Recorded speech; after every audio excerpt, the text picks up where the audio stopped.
Hey all, J-Man here. I just want to tell you about beardedshirts.com. It's a great place to get a lot of cool superhero shirts and other merchandise. You can scroll, they've always got sales on. As you can see, they've got these really cool print all over shirts, which I really love. That's Eddie, the founder of the site. And if you're looking for stuff, all you got to do is you click on the search here and you can type in all over. And that's going to show you the all over prints, which are really, really cool. Look at that. You got Legion of Superheroes, you got Brave and the Bold, you got JSA, you got Superman, Green Lantern, Wonder Woman, all kinds of stuff. So check out beardedshirts.com.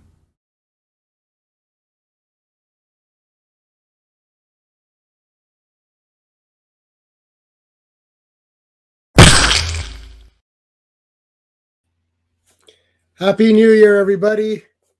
Welcome, Legionnaires. The first stream of 2024 on the first day of 2024. Why not? If you're here, I'm happy that you guys are here to talk some Legion. Clobby's going to be a little late tonight, so it's going to be Sean and I for a bit. He might just miss the first issue only, but he has given us the okay to plug on ahead. So that's what we're going to do. Before we do all of that, though, let's give a quick shout out to the channel members. Dan, of course, who signed up pretty much right away. Sean and Clobby, who you know, of course. Stephen, who you have seen a bunch of times on our streams before, usually the wrestling stuff. Brennan, who is a good friend of the channels. And Joe Dog and Classic Comics and Picasso, who are all new members. A couple of gifts were given out for that, so thanks to Picasso for that one. We appreciate that. This Friday, we're going to be starting up Daredevil. So I should have, I don't know if I have that created as a stream yet. I might have that created. So that's going to be this Friday. We're going to be covering Frank Miller's run on Daredevil. So we can call it Fearless Fridays if you want an F word to go with Friday. And that's going to be every Friday till we complete it. Now, there is an issue in between there that Frank Miller didn't do, but we're just going to cover it briefly. Like, we're not going to skip it over. We're going to just discuss it super fast just to discuss it because there is a continuity of the story. And these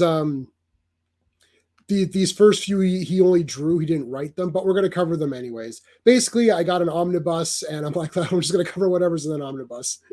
And next week, though, next Tuesday, we're doing the first 4 issues of Dazzler. Dazzler was the first ever run that I ever completed. I think it's 42 issues, and then there was Beauty and the Beast, which I also got. So I thought it'd be fun to do the first 4 issues of Dazzler, and if everyone likes that, we'll continue it on.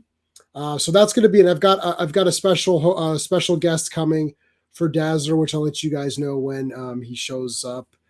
It's not going to be Sean or Clobby. It'll be me and the special guest, who's also a big Dazzler fan. Clobby made fun of us for liking Dazzler, so we're not talking to him anymore. And I don't know if Sean cares about Dazzler. But anyway, it's the first run I completed, so I thought, why don't we do that? Just the first 4, we'll see where it goes. And that's that. Got the new layout here. So I won't have the overlays anymore. I'll just have this, and I just fit it all in here, so it works out perfectly. So let's bring in. I think Sean is good. He was having some tech issues, but he looks like he's okay now. Thumbs up. Yeah, he's good. All right, let's bring him in.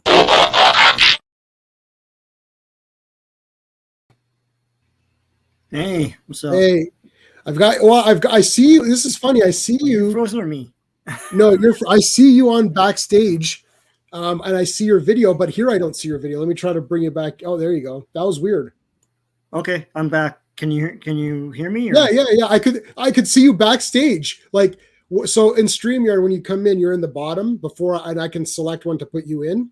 Yeah. And I could see you moving, everything fine, but then on the screen it was weird. Yeah. That is odd. Yep. Let's say Happy New Year to FK. What's going on? You're here early. Lord Thoth, long live the Legion. Yes. And Avon. I know Avon's your boy. He's my boy too. So there's my, I was talking to, I posted some Doctor Who videos today. I started. I reviewed the first few John Pertwees. Did I get everybody in? Yeah. I reviewed the first couple of first three. Well, actually, I did the third John Pertwee, which I'm going to upload maybe tonight or tomorrow. And because I've been doing some Doctor Who videos and they've been getting a lot of views, and I'm not sure if that's just because everyone's pissed off at Doctor Who and saying how crap it is. But I thought let's put some positive Doctor Who stuff, because you know what? I don't think I've seen anyone on YouTube doing anything actually positive for Doctor Who. And let's remember that there was at least 50 years of positive stuff. And really it's not even the last 10 years, but the last few years that have been the really, really awful stuff. So, I mean, let's talk about some of the good parts. And I own everything. So I thought I just so happened to be watching the John Pertwee stuff this weekend. And I did the first three stories. I thought, let me do some reviews on that. So, do something happy for once. Looks like the first one. Yeah. Okay. So we talked. Yeah. The first story is already a weird one. Public happy year and public domain day. Okay. Well, yeah, it's everything's public domain now. Oh yeah. That's right. You know what's public domain is animal crackers today. Oh my gosh. Everyone's freaking out about this Mickey Mouse thing, but it doesn't matter because it's like it's Steamboat Willie. Yeah, I don't think he talked in that one in Plane Crazy and Steamboat Willie. So I don't know. I don't know either. It's stupid because like, they made that Winnie the Pooh horror movie, and first of all, it sucked anyways. But it doesn't usurp like everyone's idea of what Winnie the Pooh is, right? So I think Tigger today becomes public domain. Right. So there you go. You think what's going on? And like whenever Superman sometime this decade is going to be public domain, but like that version. But we all have like I have tons of like material from that time, like the Golden Age Superman. So. Well, in Superman, you can only use Action Comics 1 anyways, I think. My favorite Spider-Man movie, I guess Spider-Man 2. That's my favorite Spider-Man movie. That's very easy. Yeah. I would say 2 and then 1. And that's it. Those are the only ones that I really love. Part 2, I love. Part 1, I really, really like a lot. And part 3, I'm okay with. Yeah. And then the rest of them are all, I'm like, they're fine. 2 is the only one where I'm like, Spider-Man 2 is my favorite, easy. Like, no question. Yeah. Wizard of Oz. Spider-Man's not Spider-Man anymore anyway, so whatever. Yeah, so you don't like part, but you like part 2. That's the one that's yours. 2's the best one. I'm trying to think. Well, there's nothing to think about. There's only part 2. No, but like my ranking, I don't really know. Oh, well, 2, 1, 3, and then the others. I guess I don't know. Like I like the one with all of the Spider-Mans together as a fun movie. I know, but it's got the problem of being too long, and I don't really care to watch the whole thing again. Yeah, well, just skip to where what's his face shows up. That's what everyone does. You just watch a movie, right? But I don't want to watch a 3-hour stupid thing. Yeah. The thing about that, and I said at the time, like. The draw of that movie were the surprises. Once you've seen everything, you don't really want to watch the whole thing again, right? Yeah, I've seen it twice. Spider-Man 2, just something as simple as that speech from Aunt May is great. Like I want to revisit that, or like when he doesn't have the powers and he's rescuing that girl from the Inferno. That's awesome, And then they pat him on the back and stuff, like the firefighters. That's cool. Yeah, all that stuff is cool, and I like revisiting all that stuff. All the tedium of like, oh, here's this new character. I don't care, Yeah, I like Spider-Man 1, and I don't mind 3, but it's too long, and it's just they should have had they could have had Eddie Brock, but no Venom. Like having Eddie was fine, but not having Venom. And they have the origin. They have the origin in it, but and all the imagery of it, like the church and everything, and But it's like that's true. The thing is, Sam Raimi didn't care, and that's the problem. It's like, I would much rather him do what he wants to do, right? Because I want to see Venom on screen too, fighting Spider-Man. But if he doesn't want to do it, then that's what you get is that film, Yeah. Some skinny twerp plays him. I don't know. Yes, they should owned by us people. I don't know. I don't know. I don't even know what that meant. Hey, Phantom Outsider, what's going on? Yeah, he's coming. He's gonna be late. He's gonna miss the first issue. Across the Spider Verse. No, wait, where did I see that? Oh, I did not like this at all. I thought Across the it was a Spider Verse. confusing mess. I haven't seen it yet. That's the second one, right? Well, what 1 hour, nothing happens. I promise you. Well, what's the first one called? It's something Spider Verse, right? What? Into the Spider Verse. The other one is See, they have to stop with these like using the same thing in each like. It's like those Homecoming whatever movies. It's like just 1, 2, and 3. What's the problem? Yeah. Or at least name it something to do with the villain or something like that, like a mysterious adventure or something. Like I don't know. Well, you know what? I would name them then. I would name them because every comic actually has a name. Yeah, and nobody really does that too much anymore. Yeah. So if you're gonna do like I don't know what Mysterio's was called, it's probably Enter Mysterio or something, right? Yeah. Like, why don't you call it Spider-Man Enter Mysterio? Their first title in the their first title in the comic. Yeah. Or just do Spider-Man. That because it's always like it'll be like Scorpion Attacks or Enter Mysterio or it's all those kinds of names, right? Like and that actually makes it. I just listen. I'm the best. Oh my god, I got to get a raise. That was an awesome idea. I just get like that's perfect. I mean, when I was a kid, I thought if they're gonna make Marvel movies like this, like the posters would be like the comic things with the panel. It's like this man, this monster, or whatever, like that kind of thing, or like make a Tales of Suspense and have like a what's the guy's name? Chris what's the guy's name? Chris something, who played Captain America. Oh, Chris Evans. Is that his name? God, it's so generic. Chris Evans and Robert Downey Jr. And it's like they're like posed like that. It's like Captain America and Iron Man. Yeah. It'd be awesome, man. Like that's like not happening. I know it'll never happen. It's too fun. Do you think they should have had Venom for Spider-Man 2 or 1? No.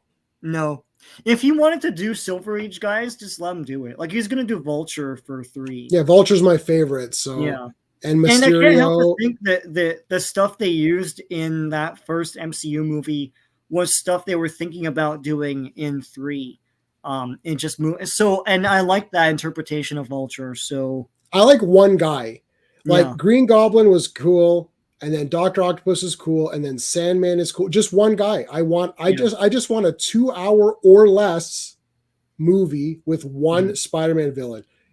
And then if Spider-Man gets too old, like the actor gets too old, maybe he does his 3 movies, then they cast someone younger and continue it. I don't want it rebooted every time.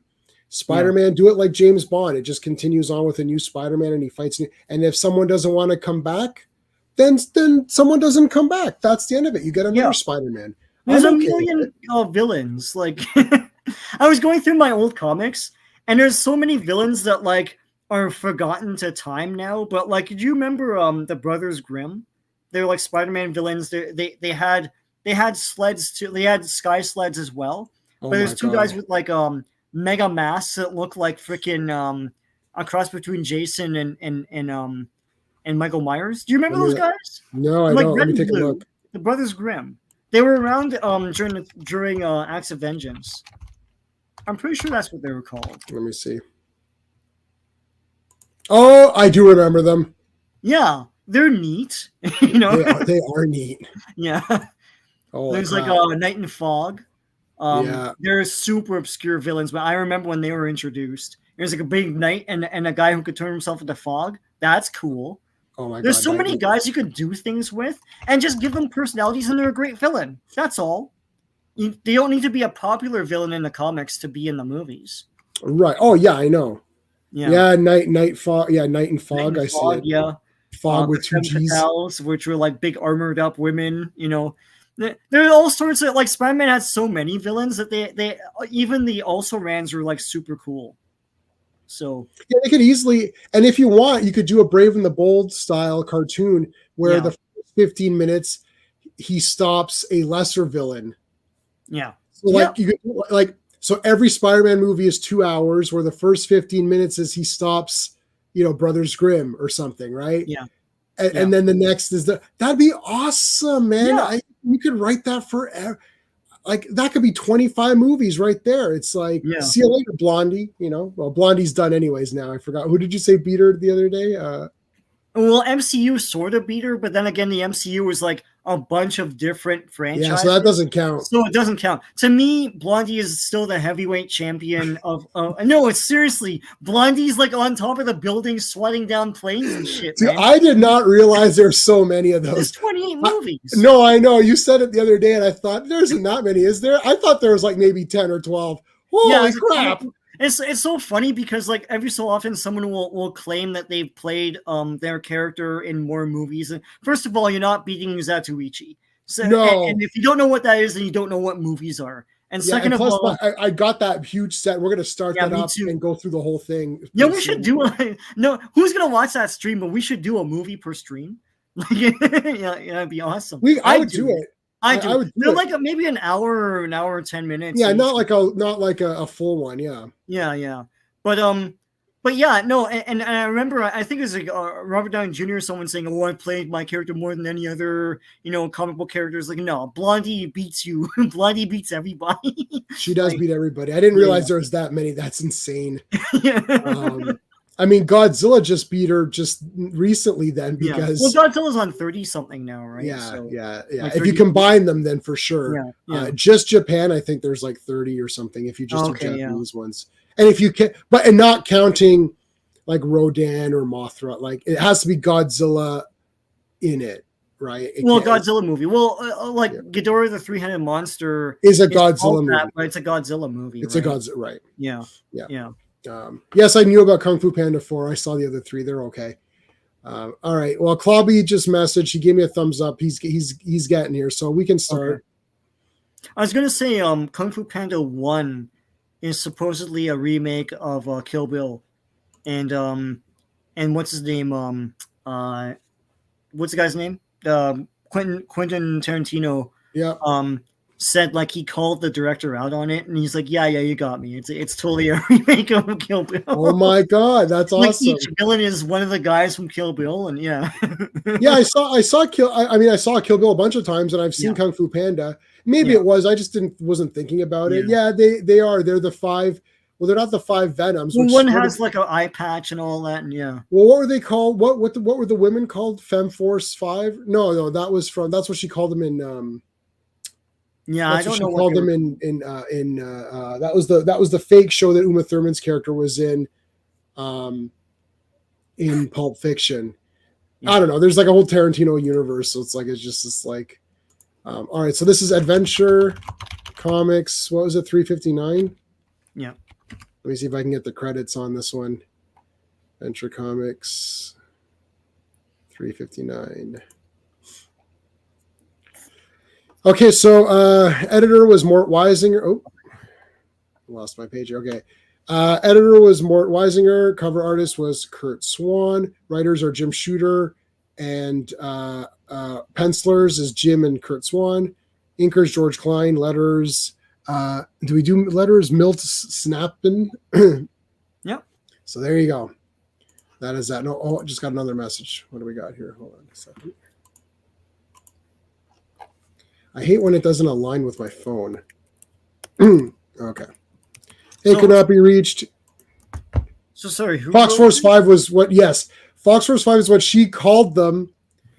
That was Uma Thurman's character in it's a pilot that she did in Pulp Fiction, but then in Kill Bill, were they also the Fox Force 5 or no?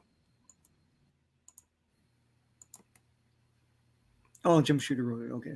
Yep. Not sure yet. This one's a surprising Jim Shooter. Pardon? This one's a bit of a surprise that it's Jim Shooter because it's very like, oh, they all get captured, but it is the best version of them getting captured. It's the best version because it's germane to the story, right? Yeah. But yeah, no, it has the shock cover, like, oh, I know they're all, captured, but it's like, it's because of this guy and his scheme or whatever. Of the Legion. No, you will not take me alive. David Carradine, FKH, David Carradine would do anything. Like, he was in any movie. Like, there's so many B movies that he was in. Like the Sword of the Sorceress or whatever. Yeah, No, but like you show me that cool movie. Circle of Iron. No, not that. I've seen that too. The vampire one, where he's a vampire and shit, yes, Sundown with Bruce Campbell. Sundown, yeah, that's a cool movie. Yeah. Deadly Viper Assassination Squad. There you go. Whoo. Yeah, woo. All right, Wanted, Dead or Alive, Invisible Kid, Chameleon Boy, Brainiac 5, Bouncing Boy, Superboy, and Phantom Girl. Oh no, the Legion are all losers now. So they're fighting these guys. I love this karate chop right to the gut here. This alien, yeah. Aliens never wear clothes. They never do. That is one of the things that I've always worried about. Here. There is a separation, but like I don't know. Oh, you know what? I think they're wearing pants. Or just there's a separation there. I guess they're wearing pants. Belt. Meanwhile, at the clubhouse, it's like still no sign of them. Nope, they're doing all this cool shit over here. Yeah. Legionnaires, we're taking down. We're taking you down to the Metropolis Airport, so a spaceport. So the Legionnaires are returning, and all of a sudden the science. Yeah, but they're getting arrested now by these guys. They're getting arrested, bastards. No, the UP is what, Universal Police or something, or Planets, United Planets. Yeah, and then the Science Police are a whole other thing. Yeah, so the United Planets, so it's the United Planets doing it. I thought they're using the Science Police, but I guess it doesn't matter. Yeah. It doesn't really matter. Science Police are later. Yeah, and there's United Planets. But yeah. The only reason was Penny Singleton, was being blacklisted. Oh, yeah? That's the only reason why it stopped? And they mega made $1 million of those. Back then, they didn't fuss because the thing is they weren't making TV, so this was their TV. It was a series of movies. 28, man. Yeah, it's like 2 a year. It's like Dr. Kildare had a bunch. It wasn't 28, and then they spun off his boss or whatever. Yeah, Kildare. Yeah. Man, I mean, this is awesome though. Like. I mean, I'm gonna. You know what? I think I might have to find these and just get the whole. Yeah, thing. I'm surprised you don't have a whole pack of those. I guess people dismiss it, but to me, it's like it's the longest comic book movie franchise. It's like 28 movies, man. It's like you beat that, Superman. There you go. Oh shit! She was a voice on the Jetsons movie. Oh, cool. In 1990. Wow. Wait, what the heck? Oh, she went to 95 years old. Wow. I was like, what the hell? 1990? She's still doing voice work? Like, that's pretty awesome. They're on Prime? I'll check them out. Yeah. Who's the best villain of the Indiana Jones movies? I don't know. Mulleran. I guess so. But Renee Belloc is pretty good. Or he's Hitler, cool. I guess. No, he has great speeches, but like Mulleran does more damage. Yeah, Mulleran is cooler. He's subjugating a whole village and like ripping out guys' heart. Yeah, no, Mulleran's the best one. Oh, that is awesome. Prime. Canadian Prime or American Prime? There's a big difference. Prime. It's over. It's over, Prime. Yeah. For you. No. That was Skeletor. Skeletor's for you. Hey, Classic. What's going on? Kathleen Kennedy. Oh, yeah. She did the most damage. I'm sorry. Yeah. Yeah. Mola Ram is the best, obviously. Come on. And then she teamed up. Think about this. She teamed up with J.J. Abrams at one point. Wow. That's like the forces of evil. Forces of evil, beware. Sorry. It's like one destroyer meets another destroyer. It's like, I just got through with Star Trek. What's the next assignment? Like Oh, we have someone in the back. Let's bring them in. Well, hello, Mr. Fancy Pants. Hey. Happy New Year, buddies. Happy New Year. Happy New Year. Being late. So sorry. That's okay. We're only on page 3 or something. The first one? Oh, okay. The Legion hasn't been. This is Jim Shooter, which I guess this is like Sean and I were saying. This is the best version of the Legion getting captured for no reason that we've had, even though it's still kind of weird. But yes, yeah, it's not as cringe. Of course, I didn't get to read the third one of these yet. I've read it many years, so that I'll have to like base a lot of my on old memory of this story. But the first two I just read. The third one is awesome. Yeah, the Unkillable. Oh yeah, I remember it. Yeah, in a lot of ways, but I remember, like I said, it's vague because it's been a while, so you have to bear with me on that one. But I do remember it to an extent. So. Well, I know it's Dominators and stuff like that. The Dominatrix. Yeah. And Jim Mooney, I believe, if I remember right, with the art. So, but yeah. So anyway, but yeah, I'm here. I'm here for you. You already did credits and all that good stuff. We did the credits for you there. Cool. Mr. Shooter, young Shooter. Yeah. Who also did some of the penciling with Kurt Swan, like going over him, great George Klein inking, and there you go, sir. Sure. All right. And then we talked a little bit. We talked a little bit about the Blondie movies, all 28. Blondie. Oh, okay. Dagwood and Blondie. The longest running. Comic Jason book. was stunned by that information last time, but I didn't know there was that many. I thought there was like 12 or something or whatever. I didn't realize there was that many either. We used to watch them, but they showed them on Saturday mornings when I was a kid, and I remember. I remember the strip, of course. Yeah, for sure. It's insane. There's 28, man. Holy crap. They're not messing around. Crazy. I love the one where Thanos came back and like wiped them all out of existence. They had to start over. That was crazy. That was a twist ending. I did not see that coming at all on that. Blondie Endgame. Dagwood was a figure. And then Blondie gets the gauntlet. That was good. Yeah. Those last few with their kids like becoming like criminals and crazy serial murderers and stuff like that. I thought that was a little bit much. I think it got a bit dark towards the end there in the late 40s or the 48s, 49 ones. And then the couple that they did in the 50s, they kind of brought it back up. So they tried to, they course corrected. So that's fine. I think Disney could learn a lot from the Blondie franchise. From the Blondie movies, yeah. Happy New Year, chat. Hey, everybody out there could not be reached and fancy and classic comics. All right, buddy. But I know I'm seriously getting the Blondie movie. I'll get those tonight. I will find them. What, those movies? Oh yeah, 100%. I didn't realize when there's more than I thought, that gets me excited because I'm like, oh shit, there's 28 of these. Wow. That was like when I found out there's. You think you could get them? I'll get them. I'll find them.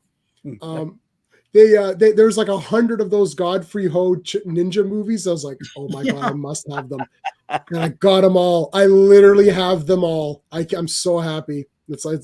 And there's a few on Tubi. I put a couple on. My wife is like, looks like the worst movie ever. And I was like, I thought you said Eternals was the worst movie ever. I was like, you need to redefine what's bad. It's like, nice. But, oh man. All right. So they interesting plot, Jim Shooter. Yeah. Wow. Reprinted quite a bit too, by the way. Oh yeah, this one. Yeah. There's one, in fact, they did a wraparound Jim Starlin cover, if I remember right, which I think that shirt has been made for a certain shirt making company. For a reprint of this in Superboy and the Legion 30 some odd or other, whatever, which was, I believe, a reprint of this story, the Legion Chain Gang or whatever. But so anyway, where they get back and they're under arrest and they're all outlawed and stuff, right? Yeah, they haven't been under arrest or outlawed in about 5 or 6 issues, so we were just itching for another one. Right. So this thing's gonna fall. Now they're not supposed to use their powers, and so that this is the new bull tax, which is like BS tax. Like I thought it was like bullshit tax, like bull tax. Like taxes are theft after all. So he's the new man. He's the man. That was before Botox was invented. So Botox, yeah. And then Karate Kid's. I think Jim Shooter really likes Karate Kid because he does a lot of cool stuff. He always seems to be like a cool character. Yeah. He is cool. And the thing is, he doesn't really have superpowers. But I'm sorry, can kung fu or martial arts make it possible to destroyed titanium magnetite. Yes. Yeah, he's sort of like, I guess, is it Korvac, the guy from Eternals that can pinpoint the one weak spot or something like that? Yeah. Humans, you mean This is Karnak? before Karnak? that, but yeah. This was Karnak does. Karnak, sorry, yeah. Was slightly before Karate Kid, but they never said that about Karate Kid, where they always made that specifically what Karnak does, finds the weakness in anything. Yeah, that's the impression I get with him, because he's destroying like tanks and stuff with just one blow. And in this comic, but I thought he was just doing it because he knows exactly where to go, or I don't know. No, can you not just say it's like he's harnessing his ki or something? Ki or whatever. Yeah. I know. Yeah. I don't care what weak point it is. You still have flesh of a human being with an arm. And no, I'm interpreting it as that. You could say chi or ki. I think ki is used. So like he's harnessing his ki, and then when he does his when he's about to do a martial arts move, he harnesses his ki power. Boom, and then he can hit through it. Yeah. I don't know if they could articulate. I think that's what subconsciously they were thinking, but they couldn't articulate it. Well, they didn't know what that was, right? So yeah. Does have it's like a really inhuman power. It still comes from the Terrigen Mist. It is some sort of otherworldly type power. It's a superpower with him. Yeah, legitimately. But Karate Kid says, "Hey, yeah," But I love him though, and I love the one scene where he's not supposed to use their super karate abilities, but he just decides just to fisticuffs beat the crap out of a bunch of dudes. Yeah. Which is cool. Yeah. All right. So they're all practicing their different things. Okay, guys, we got to go. This thing's falling. So this thing's falling. They all work together to save. Yeah. It's like there's multiple carts. So each one of them is able to. This is what's cool about it. It's cool that they said, screw it. We're going to use our powers to save people anyway, whether you like it or not. Exactly. I like that. And then they all work together as a team to do stuff. So nobody feels too useless. Like that was really good scene. I mean, very well thought out for a young man to say, so many times when you read these Legion comics before he's around, you're wondering, look, well, Superboy, you don't need allegiance. Right. And you certainly don't need, a lot of these people have nothing to contribute to any kind of natural disaster. He found a way for every one of the Legionnaires who was there, including Saturn Girl, to perform a function, saving a big old. When in other comics it would have just been Superboy or Superman, what have you. Right. I thought that was really cool. Yeah. She makes a couple of them white. That's a great scene. Yeah. And he changes the elements, and she's like making sure everyone is okay mentally and all that. Like, which matters big time. I mean, that's pretty good. Yeah. Even Battery Eater Lad gets to do something. Yeah, he just eats this thing away. Yep. Okay, so they get in trouble though. Bomba. Anyway. Bomba. Another Tarzan guy. Yeah. Well, everyone is either a John Carter or a Tarzan. Yeah. Edgar Rice Burroughs is the most ripped off person of all time. Well, John Carter is ripped off. He ripped it off. Gulliver. From Gulliver. Yes, Gulliver. But then, what about? Has anyone read Across the? Yeah, has anyone read Across the Zodiac? No, that's the first. That's the very first. I researched it. That is the very first Sword and Planet. Gulliver of Mars. It's before Gulliver of Mars. It's before Gulliver. 90s. It's before Gulliver. Okay. And all of these are free on iBook if you have an iPhone or iPad. They might be free on Kindle. Yeah, iBook has lots of free stuff. I've heard of Gulliver's that one. free. You read that one, the Zodiac one? No, I just got it. But Gulliver's free. I got that free too. Yeah. Usually the ripoffs are more popular. It's like they've done comics, right? I don't think they did Across the Zodiac comic. No, they've done Gulliver. Marvel did it, and even later, I did hear about that. One of them did a John Carter and Gulliver of Mars crossover. Oh yeah, I read Gulliver. I've got those. I have the Gulliver ones. I don't own them physically, but I have them on digital. I have the Gulliver ones on digital. By the way, we're not talking about the Gulliver who dealt with Lilliputians. No, the Gulliver of Mars or whatever he's called. No, not Mars. What is he from? Is he from Mars? No, it's called Gulliver of Mars. Is the name of the story. Yeah, there you go. Uh-oh, what the hell happened? Roger's getting angry. Uh-oh. Let me redo that again here. Mine does that sometimes. Yeah, that's irritating. Hold on. I don't know why it's doing that. Marvel did an adaptation with a Steranko cover, incidentally. Oh, and yeah. then, Yeah. of Gulliver of Mars years before they got the rights to John Carter. Wow. I think Yeah, DC like everyone thinks Zorro is where Batman ripped off Zorro, but like all of that is a rip off of Scarlet Pimpernel, which is the same sort of yes, yeah, and that's and the then first Shadow, and then Spider. yeah, Yeah. and it's the first alter ego and all that stuff. Superman's very derivative, not only of Doc Savage, but Philip Wilde's Gladiator. Yep, and Harold Lloyd. They ripped off the look of him for Clark Kent. So yeah, way it goes. All right, there we go. All right, so again, they're saving these guys. 1 second here. Have you paid your bull taxes? Have you paid your, yeah. oh, it's bull. Oh, Oh, what did I do here? what happened? Are you on the Oh, there we go. Sorry, I don't know what the hell I did there. That was weird. Why am I having so many tech issues here? Hold on. I don't know. It's only uphill from here. There we go. There you go. Now we're good. Okay.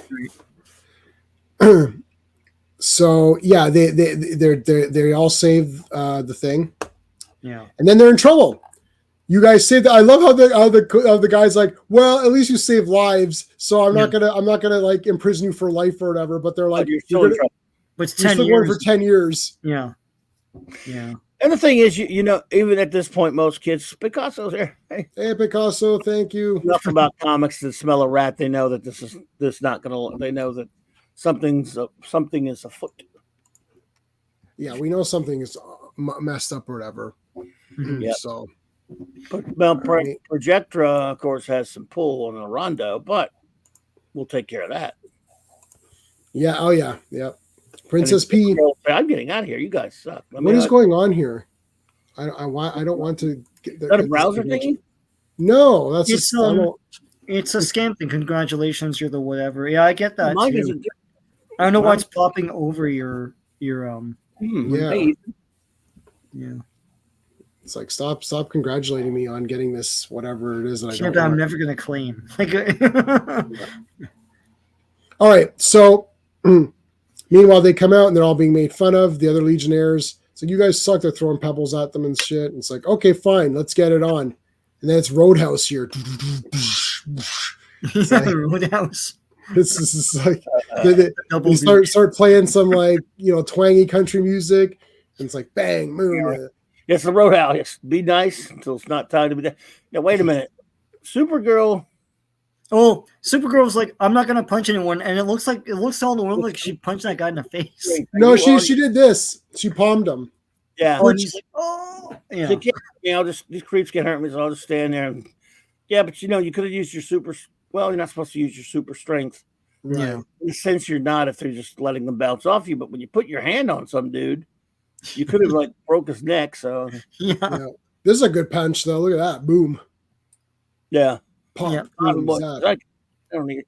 But again, they had to know these people were on some kind of weird influence. Oh yeah. And they're going. Then these dudes, I love that they wrote these creeps like, hey, baby. Yeah, what's going on here, man? The girls. Oh Oh, man. Girls.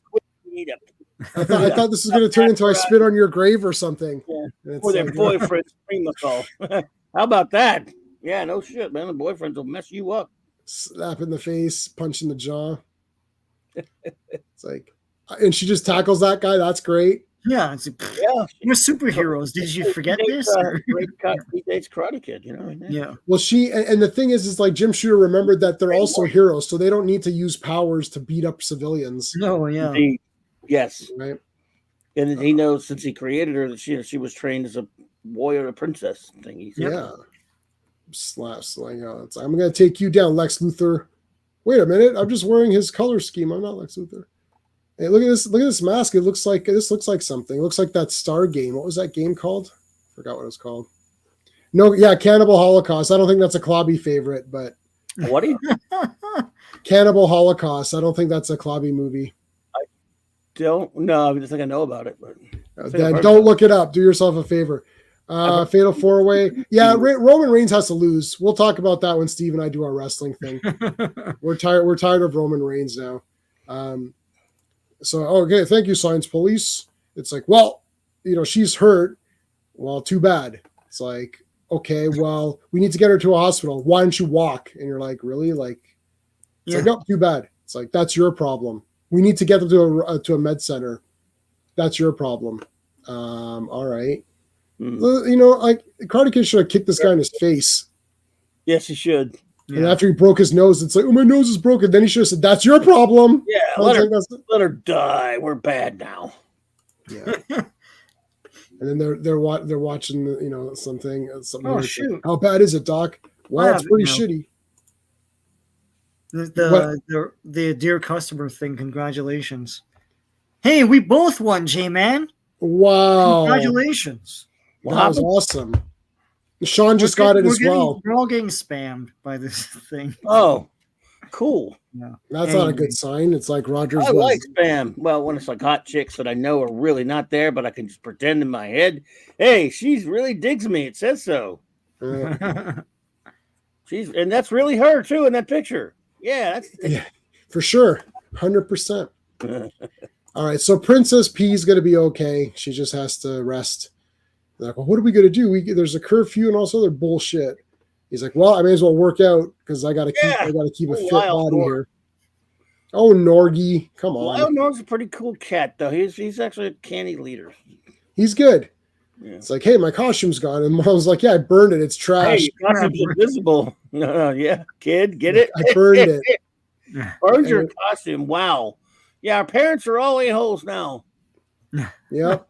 And it's like, and now I will say that in the past, when this stuff has happened, it's always been pretty lame.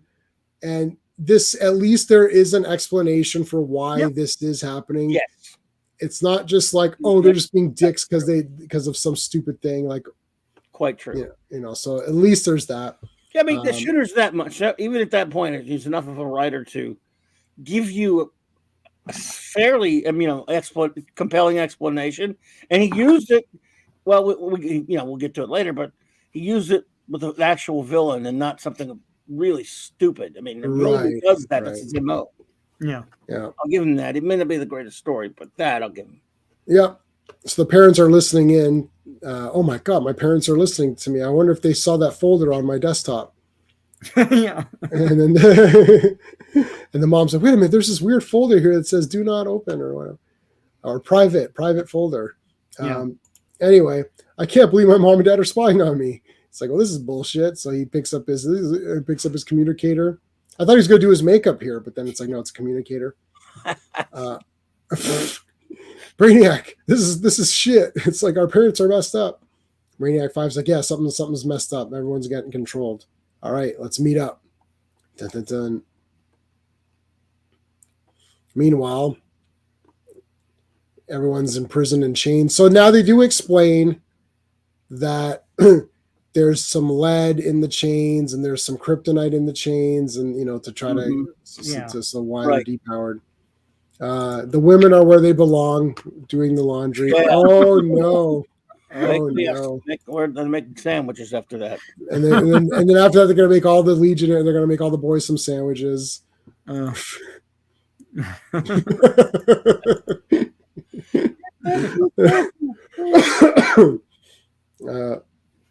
So yeah, pray tell, what will we do? Well, here's these guys. They're all like, okay, this is the place, Scroop. Wow, even RJ Brand's wallet must have ached after paying for this pad. So they're going to RJ Brand. He's their kind of benefactor, and they're like, maybe he can get us out of here. The original plan was that Princess Projectra actually has, she's part of the royal family, so they would have had some pull to kind of figure out what's going on here, and why everyone's turned on them and why the government's against them. But she's, knocked out. Yeah. And she's got to stay where she is. So they're like, well, let's go to RJ and see if he can, bail us out, or, what the hell's going on. Yeah.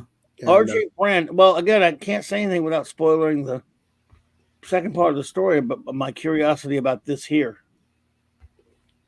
So this is the first time they call him a benefactor. We saw him before, and he was just a rich guy that they were talking to. But now they're saying he funds them. So that's part of the lore later on, but it's Shooter. Another one of Shooter's contributions to the lore.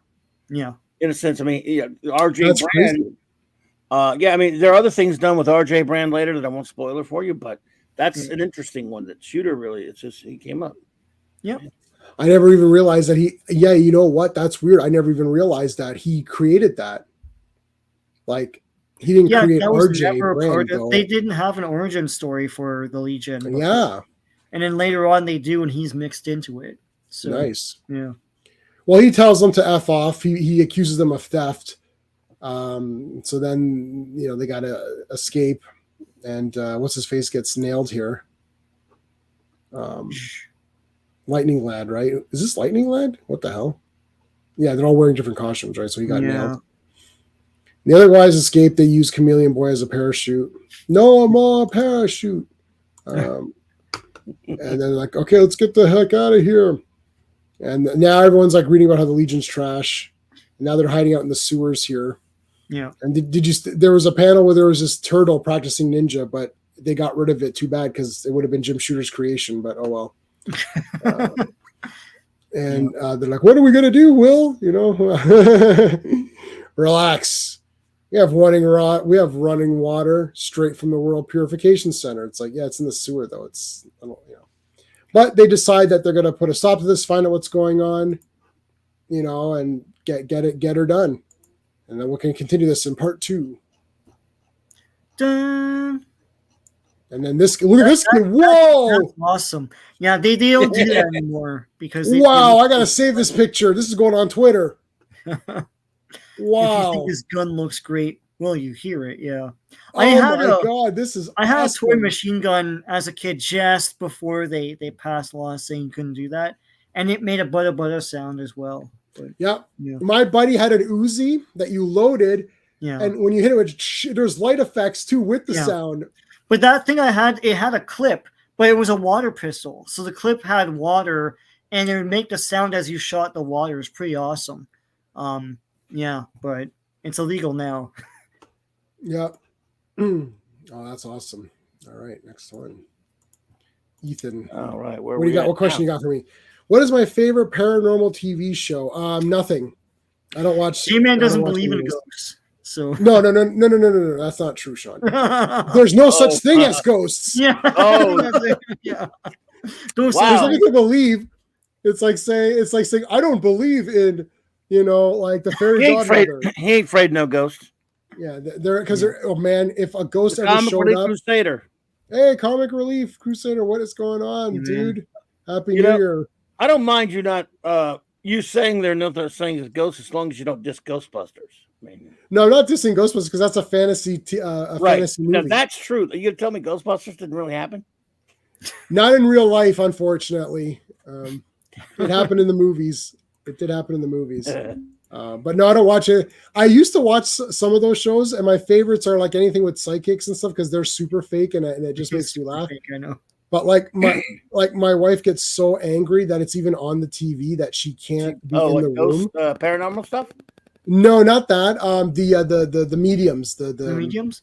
You've never seen the Dead Files, have you? I don't know. Is it a medium? It's been on for like 15 years or something, but it's medium and a New York cop. And so they go to a place where they claim is haunted, and the New York cop guy, he talks like this, and he investigates it, and then he investigates the past and all that stuff, the history of the place, and then the medium goes around and says like, I feel this and this person. I can't. So then at the end they compare their notes. And then she'll say like, there was a man that lived here called blah blah, and then he'll be like, oh, that's in my report, that's true, like, I don't know, how'd you do that, right? And it's great. It's so you would probably love it. It's just a thing to laugh at. But like, it's like I'm already angry. You've only told me the premise, and I'm already angry at how awful.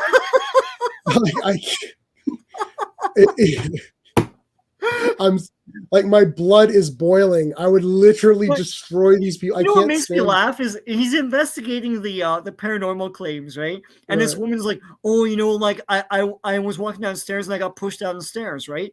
and he's like, oh, what are the chances that you slipped or something? And they're like, no, that wouldn't happen. It's like, what if you what if your knee gave out? No, that wouldn't happen. And he's like, okay, and he moves on, and he doesn't investigate anything else. Just ask him a question, they say no, and he's like, okay, well, good enough for me, right? Wow. What kind of investigators? Yeah. Oh, but no, those are awful. I tried watching like the Sasquatch ones and like some of the alien ones and all that. Yeah, could not. We were disappointed that they replaced her, but she came back. So Sean's been watching this for a while, and you see, he hasn't told me. My family hides. Jen watches it, and I've been watching like some of it. So right, yeah. Well, yeah, my wife, my family used to hide stuff from mediums and psychics from me because they know if I caught it. Like my mom had bought Sylvia Brown's book when it came in, and she literally hid it. Like this when I was living with my mom, and she hid it. And then I was looking for a book, and I found it, and I'm like, and it was like I was like, where would this book be? And I went to where the books wouldn't be, but I thought maybe they would be there. And I found, and she was hiding. I was like, you're hiding this book. And she's like, no, I wasn't. I was like, yes, you were. And she's like, and I was like, why did you buy this? And then I was just like, no, I can't have it in my house.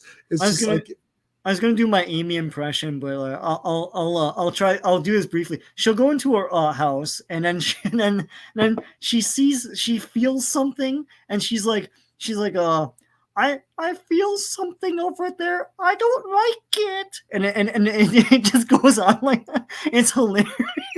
It's great. Anyway, I'm just looking it up just for the heck of it. Oh dear God, it's been out for a long time, man. Wow. Yeah, it absolutely looks infuriating. She does a sketch, so she goes to a sketch artist and she describes the ghost. And so they and the guy draws a ghost. So then in the reveal, they go to a commercial just before the reveal because you really want to see this thing, right? So then they cut back and then they show the sketch, and the sketch is just like a monster. It's just a generic monster from it just looks like a comic book art. Mm-hmm. It's hilarious. And then they're like, Amy, is this what you saw? Like, yes, that's what I saw. God, it's you so should watch awful. at least one. I don't know. You saying you'll get mad, then maybe not. But like, I'll try. I'll try one to see. But like just you talking, I was like, God, man, I just want to dismantle everything. It's like they're lying. It's all fake. Stop it.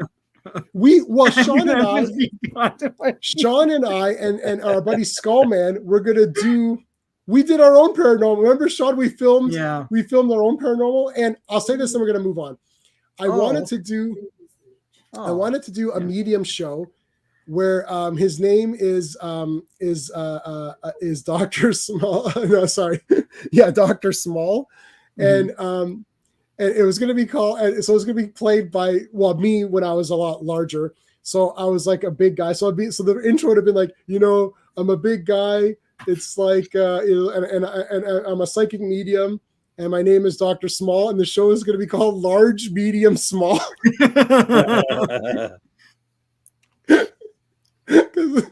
Because he's a big guy. He's a mediumist. And then I just wanted to have, it was all fails. Like he's just walking, I was like walking up the street, like, sir. It's like, your father is dead. He's like, no, he's like in the restroom right there. It's like, okay, never mind. And they're like, that's like one segment. Like, it's like, it would just be all fails. And people getting angry at the guy. I desperately wanted to. I wanted to do it like how we did our variety store stuff. Anyway, all right. My wife just informed me that Amy Allen did leave the show. I thought she came back, but that sucks because I like first. That Cindy woman's too normal. Anyway, oh my God, you heard it here first, folks. Amy has left the booth. All right, Clobby, what's the credits on this one? All righty then. Okay, how do we do this? Sorry. All right.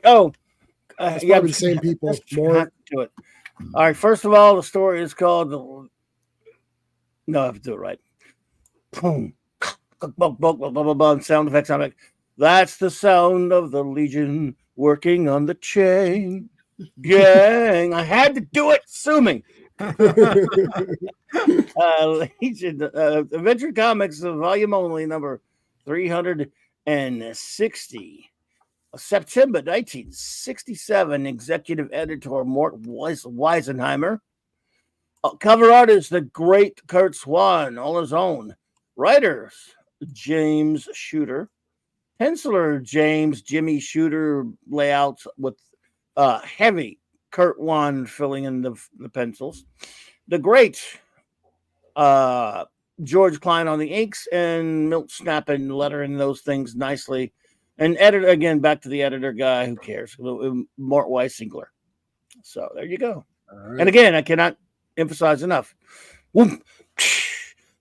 That's the sound of the Legion working on the chain. Gang. Okay, that's enough. Sorry. My apologies. Watch out for flying debris. Not even the least bit sorry, by the way, but go ahead. Can you scroll? I just want to point out something.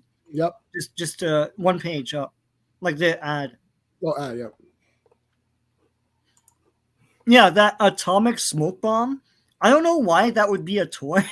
Everyone is so paranoid about the A-bomb back then. It's like it boasts how it makes a mushroom cloud like an A-bomb. It's like, well, why would you want that? Oh my anyway. God. I do like see behind glasses. Exhaust whistle. Yeah. The X-ray specs was BS. Throw your voice. That's cool. Boomerang. These X-ray specs, man. There's so many of these. Worms. Well, I remember these. They grow big. I have a ninja. In the packaging, I have a ninja that grows big in water. Yeah. And I also have a Captain America that grows big in water. Oh, that's cool. Mm-hmm. Nice. All right. They're captured. They're being whipped by Hercules. and the science police are getting beat up. Karate chops, karate chops. Punch in the face. Punch in the face. Drop kick to the face. What else to say? I like Nacho Libre. I thought that was a great movie. Did you like that one, Clobby? Have you seen Nacho Libre? Not seen it. I'm not against it. I've never seen it. I don't know. I'm thinking you might think it's kind of funny. I'm hit or miss with Jack Black. Of like some things, But yeah. I like this one because it's got the luchador stuff, and there's a lot of funny bits. Mm-hmm. I would probably enjoy it. Did you see Napoleon Dynamite? Yes, I did see that. Yeah, that's the same writer who did both. Okay. So I don't know if you like Napoleon Dynamite. My wife despises Napoleon Dynamite. Oh wow! I think it's a masterpiece. Really? So she despises it, but she's wrong. I thought it was funny. I enjoyed it for what it was at the time. It's a weird, quirky thingy. Yeah. Hey, could not be. Oh, nice. Could not be reached. I loved Little Miss Sunshine. That was a weird movie. That's a weirdie. Yeah. I don't think I've seen that. I wouldn't say it's a comedy, funny. But yeah. It is funny. I mean, it made me laugh my ass off with the Adam Arkin character. Yeah. I mean, Alan, not Adam, his son. Alan. Sorry. Yeah. Mexicano approved. Boom. There you go.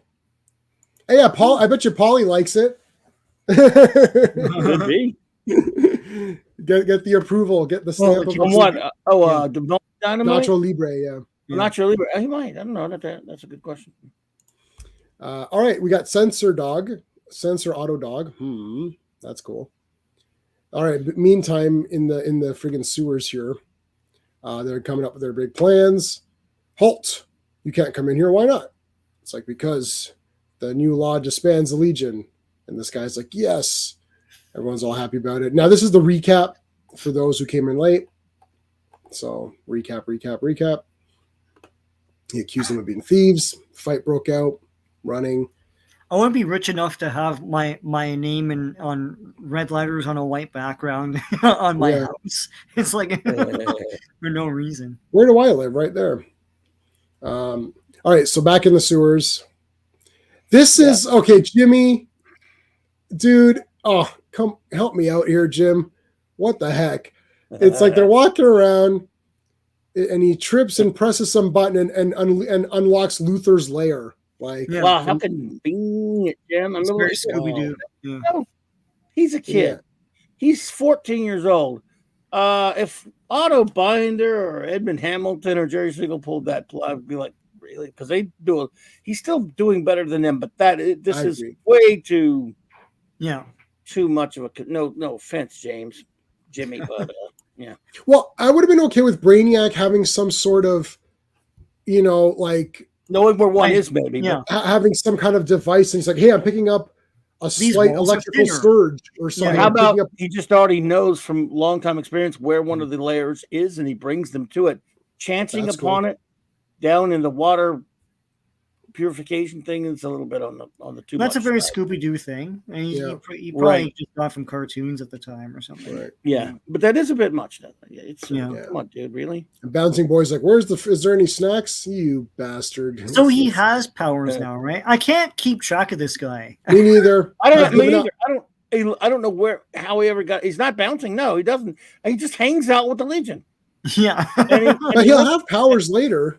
Yeah, he has powers later, and he says they're temporary, and I don't know if that means he's temporarily a ball or he's temporarily has powers. And in the 31st century, apparently, they don't have any magical weight loss. No.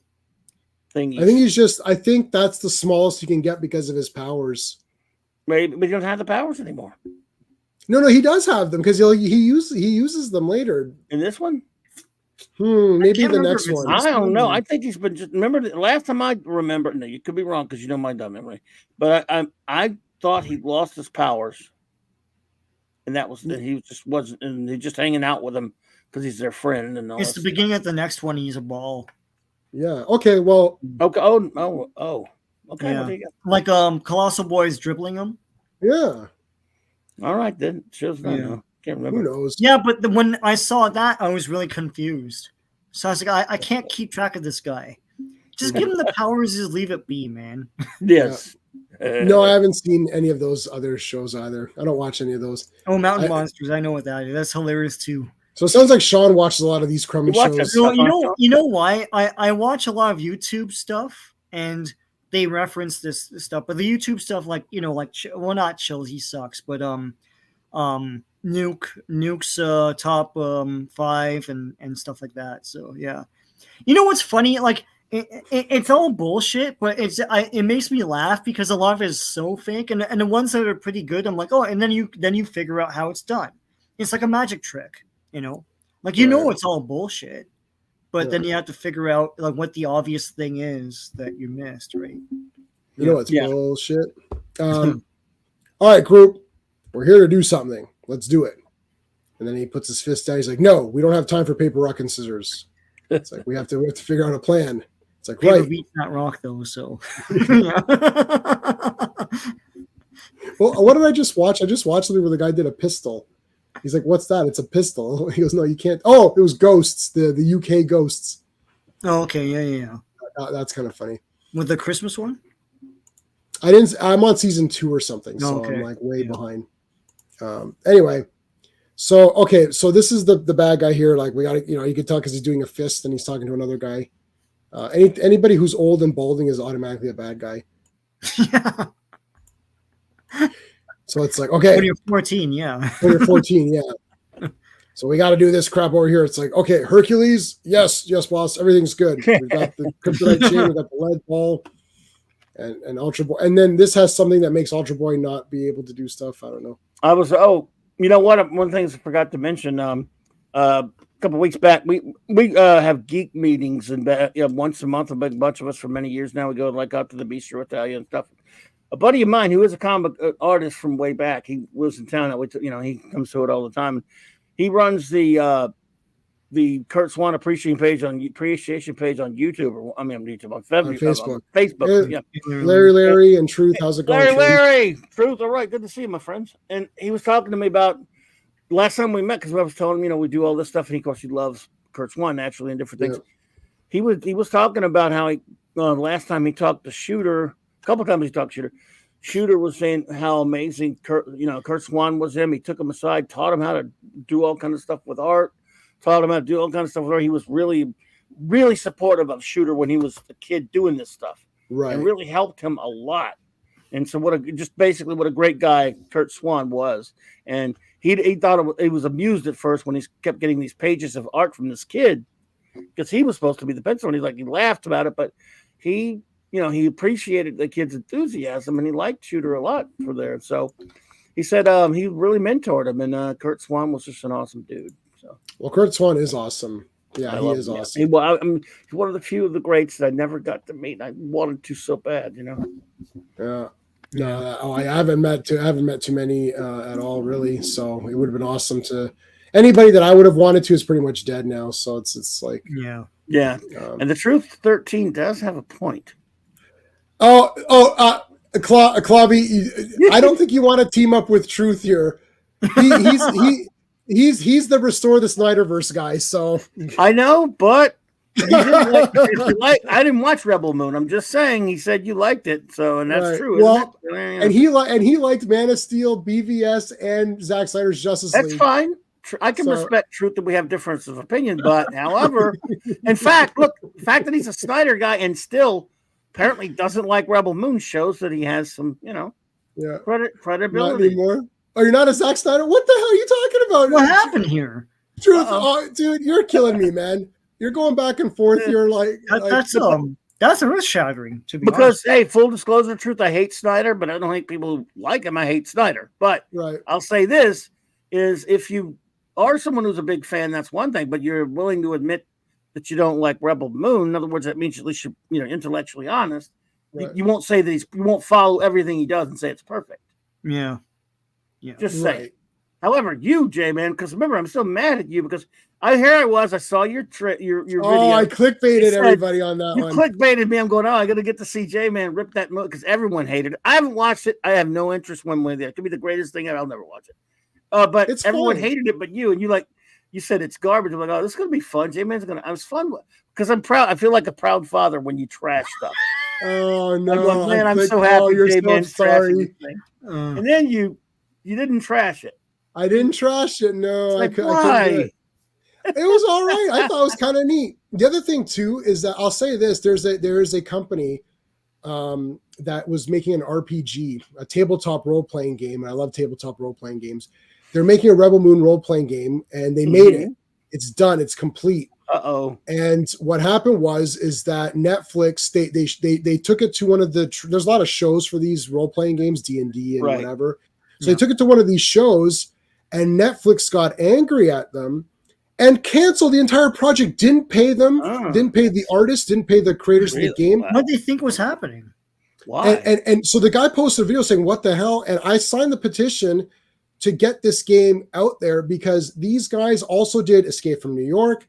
They did, what was the other one that I first saw them up? They've done a few, and they're pretty solid guys, and this whole thing got messed up. So I wanted some positivity also to get there. And with the Rebel Moon movie, look, I gave it a 7. So it's okay. It's 7 Samurai. It's literally 7 Samurai, but it's really Battle Beyond the Stars. It's Battle Beyond the Stars remade, right? But I thought the characters looked really cool, and I thought a role-playing game would be really cool based in that world. Yeah. So rip off the other movies and then just make off new adventures. Yeah. Right. And you could do that. Yeah. No. Yeah. No. I'm saying no. And this was supposed to be Zack Snyder's pitch to Star Wars, and it follows brand. Star Wars brand is sci-fi mixed with Japanese stuff. So this would have been 7 Samurai, sci-fi, Battle Beyond the Stars. That's what it would have been. And instead of whatever it was in this movie, I don't remember. It was like the mothership or some mother planet. It would have been the Empire and whatever. And not joking, I do think this was better than any Disney Star Wars that it's come out. I'll stand by that. The Disney Star Wars stuff is all trash. This was way better than any of the Disney. I'm not saying it's good. I still gave it a 7 out of 10. It's not great, but I don't think it's an abomination that everyone's saying this is an abomination. It's like, well, it looks pretty cool. It's very generic. Yeah. It's generic even for copying 7 Samurai, but whatever. It's fine. I don't like extreme, it didn't ruin any characters. It's not like 4 hours of that Zack Snyder Justice League where every character is trash and murders people.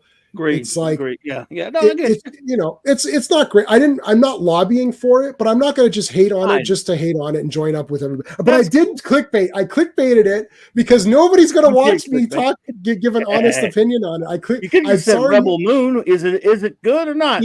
Is it garbage? Could have been. Is it garbage? Yeah. But in the first second, I said, or is it? I know. I saw that, and I was like, dude. That was great. Mother. That was awesome. I love it. You fit me in. You got me there. I'm like, well, okay. Yeah. And I like slow motion. Everyone's against the slow motion. I don't know when that happened. I like slow motion. Ever since John Woo, man. Slow motion. There's a slow-mo part. J-Man knows this. There's a slow-mo part in Aquaman 2 that made me laugh so hard. Yes, I told everybody. And then Steve started laughing, and because you guys are mean. You guys are very mean people. Really? Which part was? I saw the movie, but when his baby was kidnapped. Twice, but the first time they do it is the baby's missing. And then Aquaman's like, no, and then he slowly like, no, like, oh my God. I couldn't stop laughing, and I was like, what a stupid jarring place to put the slow mo, and then J-Man's like, you guys are mean. Yeah, I made sure to separate myself from you. The baby was kidnapped. That way, you guys were being very mean. I knew at that point they weren't going to kill the baby. So of course, they're not going to kill it, and of course, and that scene was horrendously stupid. He's like, yeah. I said this so you could blame me, but like I'm blaming. But Jason Momoa is way too blasted big. I get like working out and looking cool for these movies, but at a certain point you get out of hand. He's just a block, and like he can't even emote with his arms anymore. It's ridiculous. Yeah, ridiculous. It really is. He's ridiculous. Yeah. No, I don't agree with that, man. I can't. The sequel trilogy is the worst. Yeah, I didn't see Rebel Moon, but that is a tough sell right there, Truth, because man, the acting. Well, to be honest, the only acting that's really unbelievably atrocious is in Attack of the Clones, mostly for me. That had bad acting too. The Hayden stuff. Yeah, it's made fun of. Yeah. Other than Jake Lloyd a little bit in the first one, but other than him, you have great performances by what's his face, Qui-Gon, and you got Obi-Wan. You have all kind of good. It's the only really bad stuff. I mean, like over the top terrible in the prequels is. I mean, so bad. Hayden Christensen, and then what's her face together when they're together. Oh, that's brutal. Ooh. Those are brutal scenes. Also, let's also be kind of fair to them. The dialogue didn't help. The dialogue didn't help. But I have seen. Have you seen Bob Odenkirk? Actually, watch and to the chat as well. If you've heard of The Room, everyone's heard of The Room, that bad movie Tommy Wiseau with I did not hit her. I did not. Oh, hi, Mark. I did not. Oh, hi, Mark. So that entire scene was reshot by Bob Odenkirk. Did not change the dialogue at all. And he acted it brilliantly because he's a great actor, probably. And it was absolutely, you're like, hey, that's pretty good. I'm getting goosebumps. So have you seen this? Because it's crazy. You're like, oh. All right, but let me see him act, or an equivalent female woman act. No, him speak the lines that Anakin is speaking to her about. It's the tough. Kiss that he shouldn't get, whatever it was. When they're sitting there at the table. Yeah, it's tough. I know it's really bad. To Laurence Olivier, I don't care. It's awful dialogue. Yeah. I mean, but also to the three of us here, we've watched many black and white pictures, the classic Hollywood movies, and the acting is like the best that we've ever seen. And everything is just, it just goes down from there pretty much. The dialogue is very snappy too. It's very clever stuff. Yeah. So, and remember too, just as my own thing, and people know this who watch the videos, I'm not reviewing Rebel Moon versus like another movie, right? I'm reviewing it amongst what you're expecting to get. You're expecting to get cool visuals and some cool fights, and you do get that. So I wasn't expecting to get great characters that I was going to fall in love with and great story that I was going to be like, wow, this is blowing my mind or anything. So I got what I wanted out of the movie. So I gave love it a it 7. in the sense that I'm not going to watch it, but I mean, I love that he's leaving established characters alone and making up his own stupid characters. Because when he's not destroying characters I love, I don't give a crap what Snyder does. Right. I know, Truth. I know you're not part of it anymore. I'm just messing with you. I know you're not. I watch your stuff and I follow your tweets and everything. It's just funny because him and I started out like opposed on all of this, and he's kind of come around to where I always was. So it's great to have you back on our team here. Good. You've come to the light. You've come to your senses. All right. This, as soon as I saw Ron Vidar, I kind of knew this was going to be, because I haven't read this story. If I read it at all, it must have been in the old Legion digests that I have. So I don't have no memory of it other than seeing the covers. In fact, I have a reprint of it that I can't remember ever freaking reading this one. I remember maybe I just looked at it and go, I'll read this one day and forgot.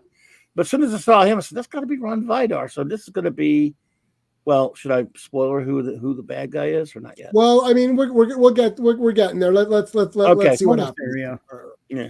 So they're trying to. Okay, so we've got like guys trying to break out, guys trying to break other guys out. So there's just a lot. I go, this is like a Quentin Tarantino movie here. There's all the Legion Great Escape. The Legion Great Escape. Yes. The King. And so this is all really cool. Invisible Boy runs over here, and this is so cool. He distracts them. Like this was. Oh, are you effing kidding me? Oh no, here? I'm kidding. Made you invisible. No, you just hit back. Yeah, I just went back. Yeah, Karate Kid chopped that dude. Boom. And then he's breaking metal doors. I'm like, okay, you're not Karnak. Yeah. So I'm like, cool. I'm fine with it. It's the 30th century, whatever, man. They have special super martial arts. Yeah. In the 30th century. Yeah. I mean, he shatters it. Look, he has no superpower. Yeah. Yeah. He's so Karate Kid. He probably just saw BVS and he's like, Probably so. That would he got angry. Let's go, charge. No, don't. I would. No, it's a secret. What happened? What eventually classic? No, we're going to keep it a secret. What happens to Ron Vidar because it does come along in Legion. So we're. I love what eventually happens to him, but no, I think we should keep a lid on it because neither Sean nor Jay have read that one yet. No. My favorite Pirates movie is the one where Jack is on his own. The part 4, I think. That's the only one. That was my favorite. I only seen those movies once each, so I'm not a big Pirates of the Caribbean fan. Like they're okay. I saw them once each. That's good enough. All right, call for reinforcements. Oh, now this is a big action. So see, look, he's got bouncing. He's got his powers. Oh, he's bouncing. So when did he get back? I don't know. It's a complete. I just we've been keeping track, but I could have swore he lost his power, but he was hanging out. Right? Oh well, good. Yeah. Chuck Tang is bouncing. I mean, it's like, all right, cool. Good. Got the lights on him. Phantom Girl and Starboy. All right. I'm gonna get according to Chameleon Boy's directions, Cosmic Boy, Lightning Lad, and Sun Boy are in especially constructed cells, so we're going over here. Phantom Girl's going to go get Duo Damsel. She comes through the wall here. Say what you want about a lot of this story here. Shooter likes to use the powers of the characters, unlike some of the other writers before him that would do whole stories where they're standing around because it's posing like John Forte's drawing them and doing nothing. Right. Yeah, this one still has action and powers. So if this had been the only time they had been captured, we wouldn't even be thinking about it. It's just that they're captured or something all the time. You're like, it was a contrivance. Contrivance, yeah. But this is cool. He makes the thing heavy. They come in, and they're getting gassed though. But then Lightning Lad uses lightning bolts. They're fighting here. Everyone's fighting. Everybody's using their abilities, which is cool. Lots more fighting. Phantom Girl. Throw your flying. Here you go. You're flying. Here's the flight rings. Boom. Let's do it. Starboy's a weenie. I mean, we're natural born prison breakers now. Dude, shut up. Oh man, I like Starboy. He's got it. I like him, but I don't know. I think this, by the way, was the first appearance of Takron Galtos, if I'm not mistaken. Or the first issue before that was. Let me see if I have this one. I don't think I have this one. Yep, no, the last issue. was the first time they ever mentioned Takra Galtos, another shooter creation, which of course is the planetary prison in Legion, until it was eventually destroyed in the Great Darkness Saga or something like that, somewhere at some point. But yeah. So this is 360. Let me see if I have this one. Whoa. Where's Adventure Comics? Adventure Comics. Oh, no, the bitch Lois, witch Lois. I mean, sorry. So Is that Witch Lois, or is that just like them making fun of Erie? There was a witch Lois up, you know. Oh, okay, cool. One of the older covers is Lois Lane, Witch of Metropolis. Hey, Matt Mason.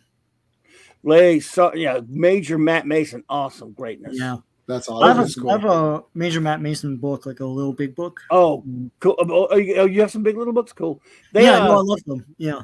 I have a friend of mine had all these. You had to be a little bit older than me to get these because I was so young I wasn't able to get them yet, I don't think. Yeah. Or at least if we did, I maybe like got one of them. But man, look at all the cool other toys they had with them. It's amazing. I know, yeah.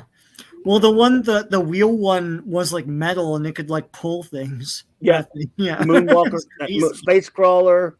Yeah. Moon suit. That playset, like, because the doll is like 8 inches or something, right? Yeah. No, they're actually small and they're rubber. By the way, those dolls. No. They're not really dolls. They are rubber with wires in them. Oh, okay, cool. They're not. You know what I'm talking about? Those kind of figures. I know what you're saying. Yeah. They're not actually dolls. But if you I love the space sled too. That's great. Yeah. So on part 2, the Legion Spy. Who's this guy? Legion Spies like us. I have.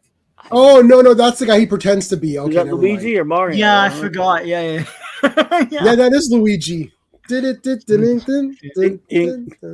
All right. So there's a girl. Send her in. What does she look like? Well, sir, she's wearing a mini skirt. Send her right in. Is she cute? Yeah, she's cute. Send her in. Remember in Deadwood, Swearingen, where Wu came in the front, and then Dan was like, "Oh, Mr. Swearingen, Wu came in through the front." He's like, "Should I tell him to go out and come to the back? He's not supposed to come in from the front." But he's like, "Send him the F up." Yeah. I love how Duo Damsel can use her powers and duplicate any clothing she has. Yes, that is cool and useful. I've always loved that. But this was awesome too. So she's Cliff on Comics. What's up, dude? Hey, hey, birthday! Happy birthday, Cliff, what's man! going on, brother? Happy birthday, Cliff! Happy birthday and happy New Year, Cliff. I just saw Cliff on. We were just on Izzy's channel. I guess Izzy's done. Izzy was doing his Izzyverse, who's a friend of ours as well, was doing oh, cool, the stream just about maybe a couple hours ago. So, but we've Cliff. I met Cliff.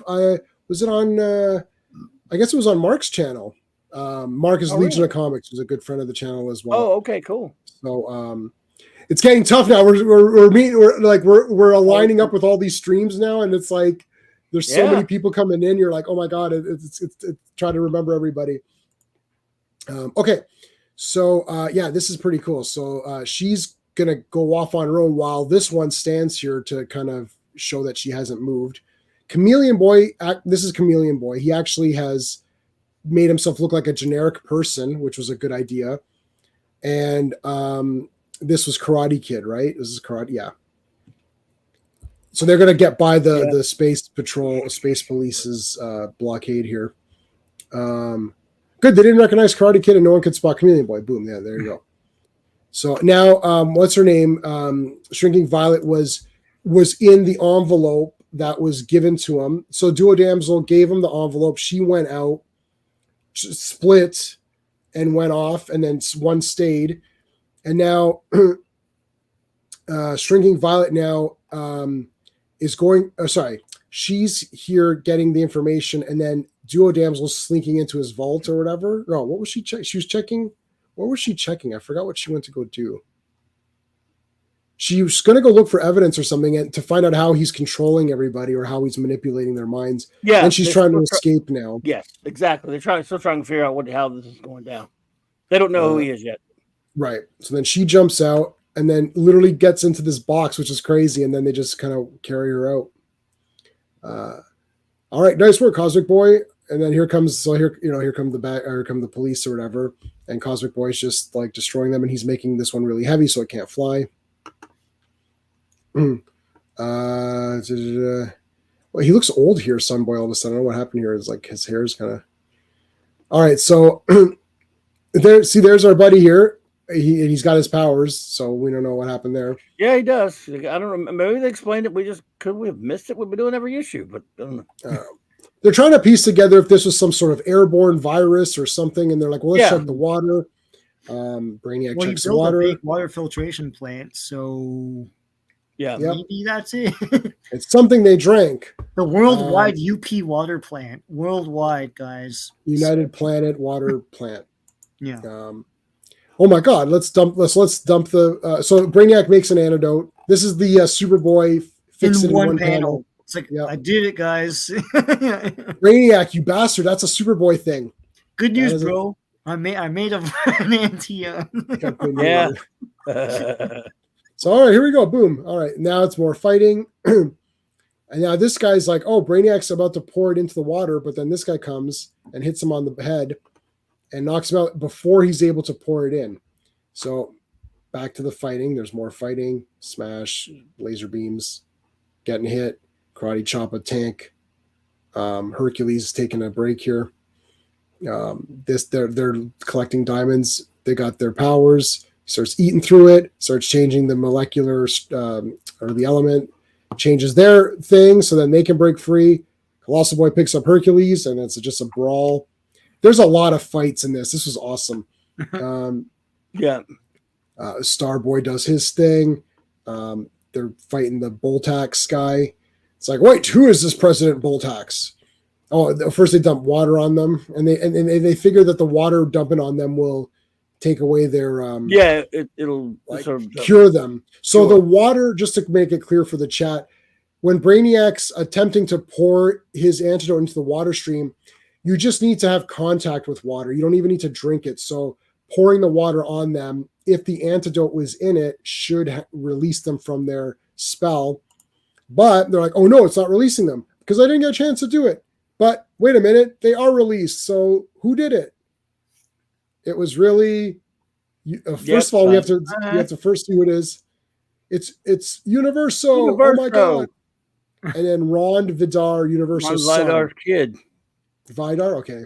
Yeah, who is in? I've always said Vidar. Could be anything. Ron Vidar. Vidar. Six of them. You say Vidar and I say Vidar. I have no proof. Yeah. Well, thanks, buddy. You're awesome. He's like, yes. He hypnotized everybody. Here's the explanation. As Boltax, in quotes, he succeeded and did all this stuff. He kidnapped the other Boltax or whatever and took his place. It's like, well, thanks, buddy. You're pretty good. It's like, yeah. And then it's like, we're gonna make him an honorary Legionnaire. That's it. Aye. Something's in my eye. Aye. And those opposed? Oh, there's I. That's from. I like you very much. I'm thinking of the last episode of The Prisoner too. My favorite Rambo. Do you have a favorite?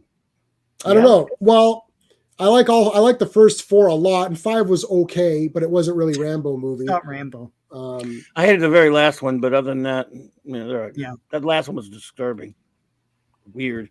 Yeah. Well, I mean, I liked it as a revenge.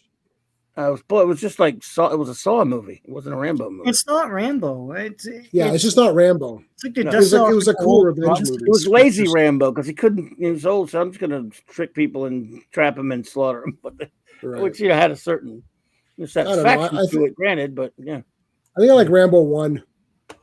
The first one. Yeah, First Blood. Nick's doing that on Toxic Tuesday night. Yeah. Which one's he doing? Tomorrow night. First one, First Blood. Yeah. First one. First Blood. Yeah. They drew First Blood, not me. There you go. That is that one. Let's go to 361 and have some fun. Yes, sir. 361. All right. We ready? Give me a second here. The Unkillables. The Unkillables. The Unkillables. Yeah. Unkillables. Yeah. Unkillables.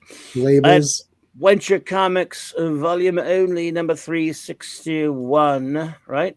October 1967. Executive editor Mort Weissingheimer.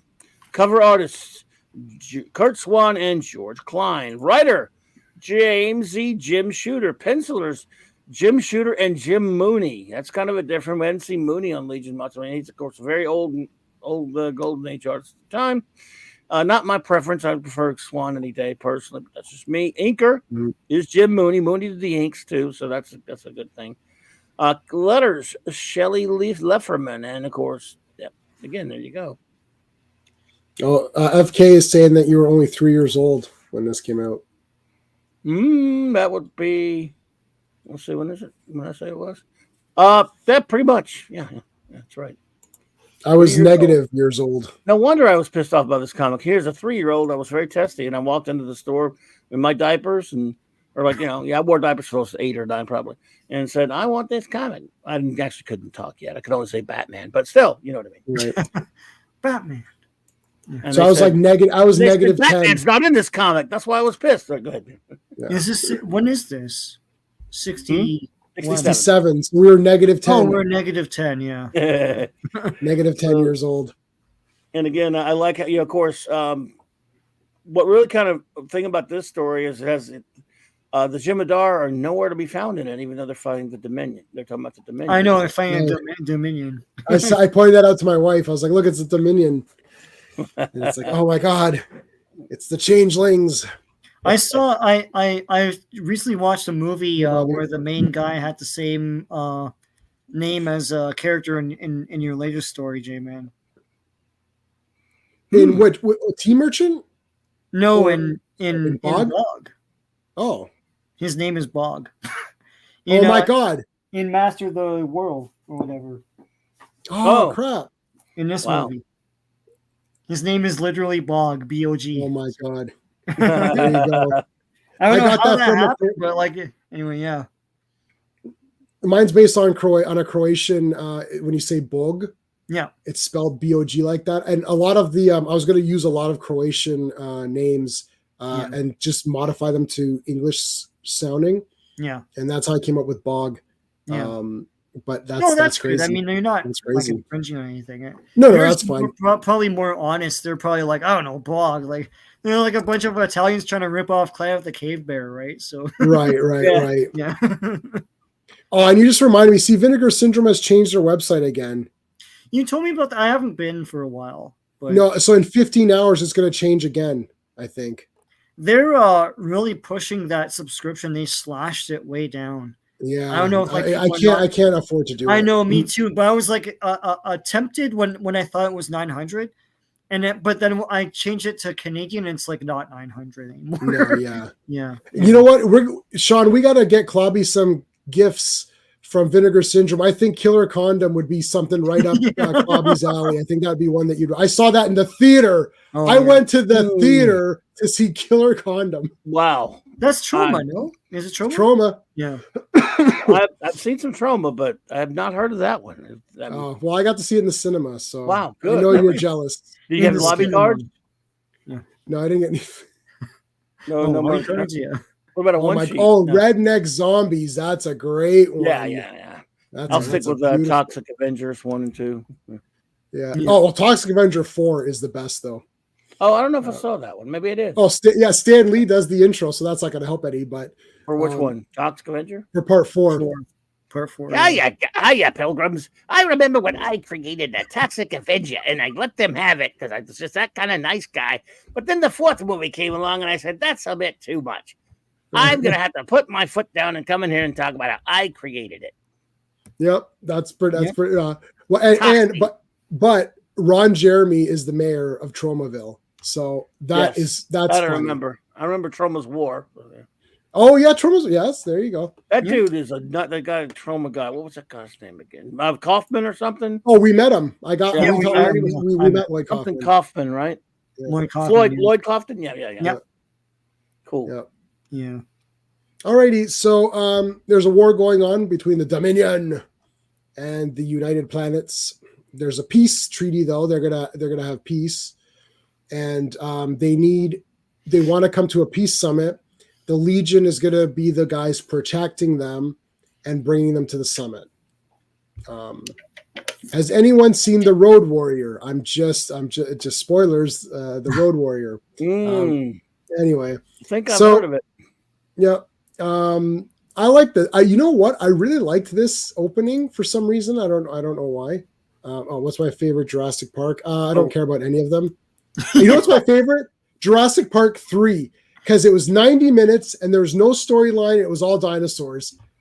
After that, I didn't like any of them, and I like part 1. So I would say 3 and then 1, and that would be it. I like 3 I'm and the 1. same way. I really do love the first one, and then the second one, I think it's a piece of garbage. And I mildly enjoyed the third one, and after that, I got nothing for anything. Yeah, it sucks. And I've seen the one after that; it was awful, and I didn't watch anything after that. Same. Well, we're on the same page there, dude. I didn't even see the last 2. You know, it's one thing for the idea of the Jurassic Park to come up, and then the whole movie's about them realizing why it's not a good idea. Jurassic World is so stupid because I'm like, wait a minute. You guys, I don't care how rich you are, you're going to go to a park where there are these dinosaurs running around. You think you're not going to be eaten? Yeah. It's so the premise, like when they have the SeaWorld type scene where the girl is standing there and they got the thing jumping out of the water, eating the shark. Then, of course, it just goes. What do you think's going to happen? It's like it's just such a stupid premise. Well, it's dumb because they keep making the park. I always thought it should be like dinosaurs are loose in the city and they call in the army and then they shoot them one by one. Call the army. Like, I mean, the first movie taught you Jurassic Hunt or something like that, you know? Right. The first movie taught you this is not a good idea. No. Yeah. And then they remake it, and all these years later, and decided to redo that same stupid premise. No.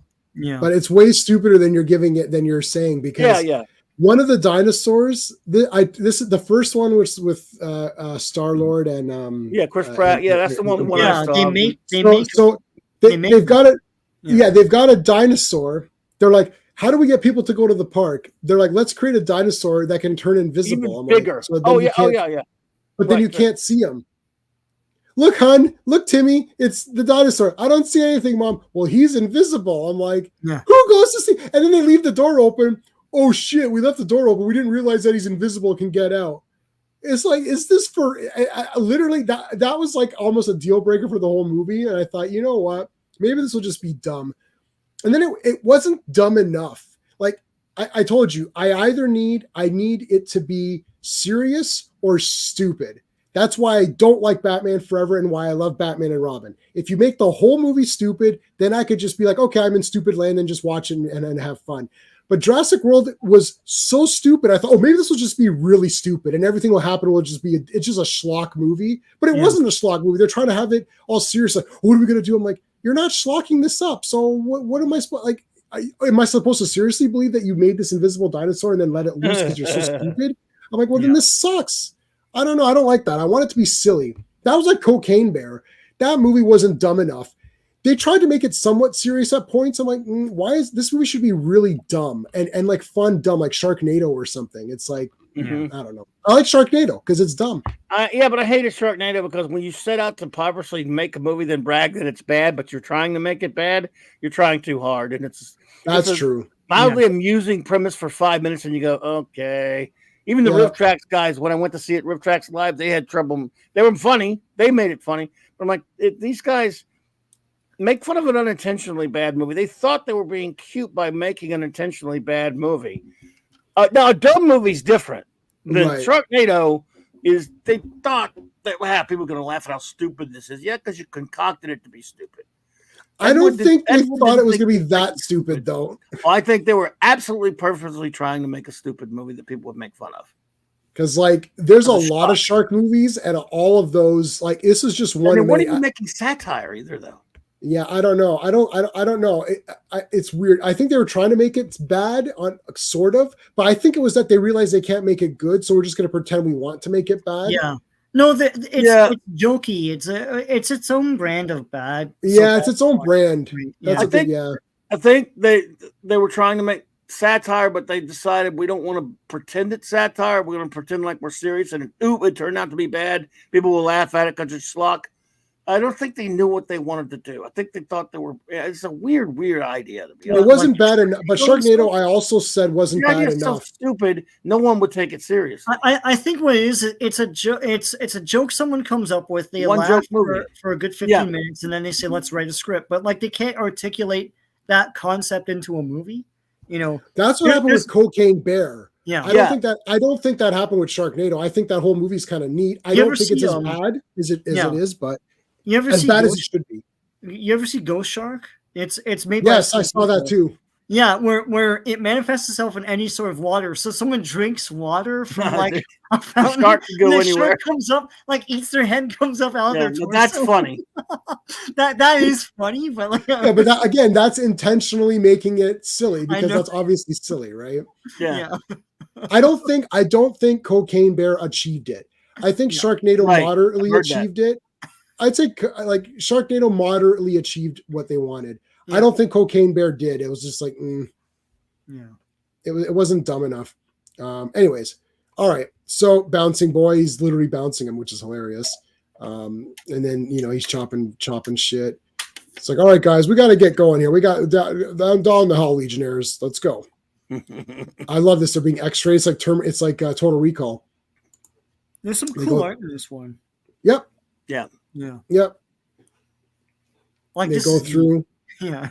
Hello, Legionnaires. Thank you, sir. What's going on? Shooter and movie. Here's an envelope. Like, I love Doctor Strange. I didn't know Doctor Strange was now the Legionnaire. They're given a mission. I like this. It's I like this too. Your mission is to escort these guys, Hello, I'm Doctor Strange from a different dimension. I've come here in order to give you an important mission. Yes. Thanks, Doctor Strange. It's literally Doctor Strange. Dr. Strange. President Strange. Why did Baltax look like Doctor Strange for the back? Yeah. And I love this guy, man. This guy's. We look awesome. I know we do. Skull. Yeah. It's like, sir, I love our new outfits. You're damn right you do. Well, we don't have a skull on ours, like, because I'm the leader. It's like, I will have a skull on my chest. It's like, okay. And then it's like, this guy wants to join. Let's see if he's tough enough. Okay, and they beat the shit out of him. They kick him in the nuts a bunch of times. And he's like, I'm okay. I'm all right. It's like, good. Hey, here's a dagger. Now you're one of us. Yeah. And now we'll open up this. Yeah, we're going to go do cool stuff now. Meanwhile, the next day, as the sleek Star Cruiser rapidly approaches the planet Polator. Hello, you Star Trek aliens. Hello. We all have discs on our head, which are all the same size, but later we explain that some of them are bigger and smaller based on our ranks, but right now they're all the same. We didn't think of that till later on. So yes. we didn't think of that. Yeah. We're the dominators. We are the nation of domination. We're the nation of domination. So I thought this, for a kid like Shooter to come up with, I mean, I'm maybe this awesome. This 10th dimension travel thing. Yep. It was awesome. Again, for a kid, why wasn't the brilliant science fiction, established science fiction writer, guys like Edmund Hamilton or great writers like Jerry Siegel or even Otto Body doing stuff like this instead of the bland stuff they did? The kid comes along and interjects this amazing imagination in everything he does for the Legion, meaning Shooter. Yeah, this is a wicked story because this is actually really cool. So, so the Dominators have been in the war. The Legion is going to escort them safely to the meeting where they can discuss a peace agreement. And in order to make it safe, they're going through the 10th dimension. And in the 10th dimension, travel's a lot less. So for like 2 or 3 days of travel, you get basically a week's worth. So what would take a week in our dimension takes only about 2 or 3 days in the 10th dimension. But it's dangerous. But it's dangerous. It's dangerous around the whole time. Yeah. But the Legion are there, right? Yeah. So, like this entire thing came together really nicely. I also like the beginning where they're just doing mundane stuff and but practicing their powers. Or I love the idea that Duo Damsel's fighting herself. That's cool. Yeah. It was a danger room kind of. Yeah. All right. So we got our guys. They're going to go on the mission. Here's the guys that they're protecting. And the the unkillables, they want to obviously stop this from happening. So let's go. All right. So this is the 10th dimension. Looks pretty awesome. Yes. They get in their vehicles. So they're escorting. So they basically got a few vehicles. They're escorting a few in each one. These like dignitaries or whatever they are. And then these guys. So the leader's the guy with the skull on his chest. So you could tell everyone else looks the same. Right. And then they come through. They're like, all right, we got to do this. And they're like, well, are we gonna kill him? He's like, no, we're gonna just rough him up a bit, and then we're gonna take him out later. So that's the first step of the plan. And he's like, I'm called Goltan. I'm the leader of the ambassadors. It's like, okay. It's like, well, why are you called Dominators?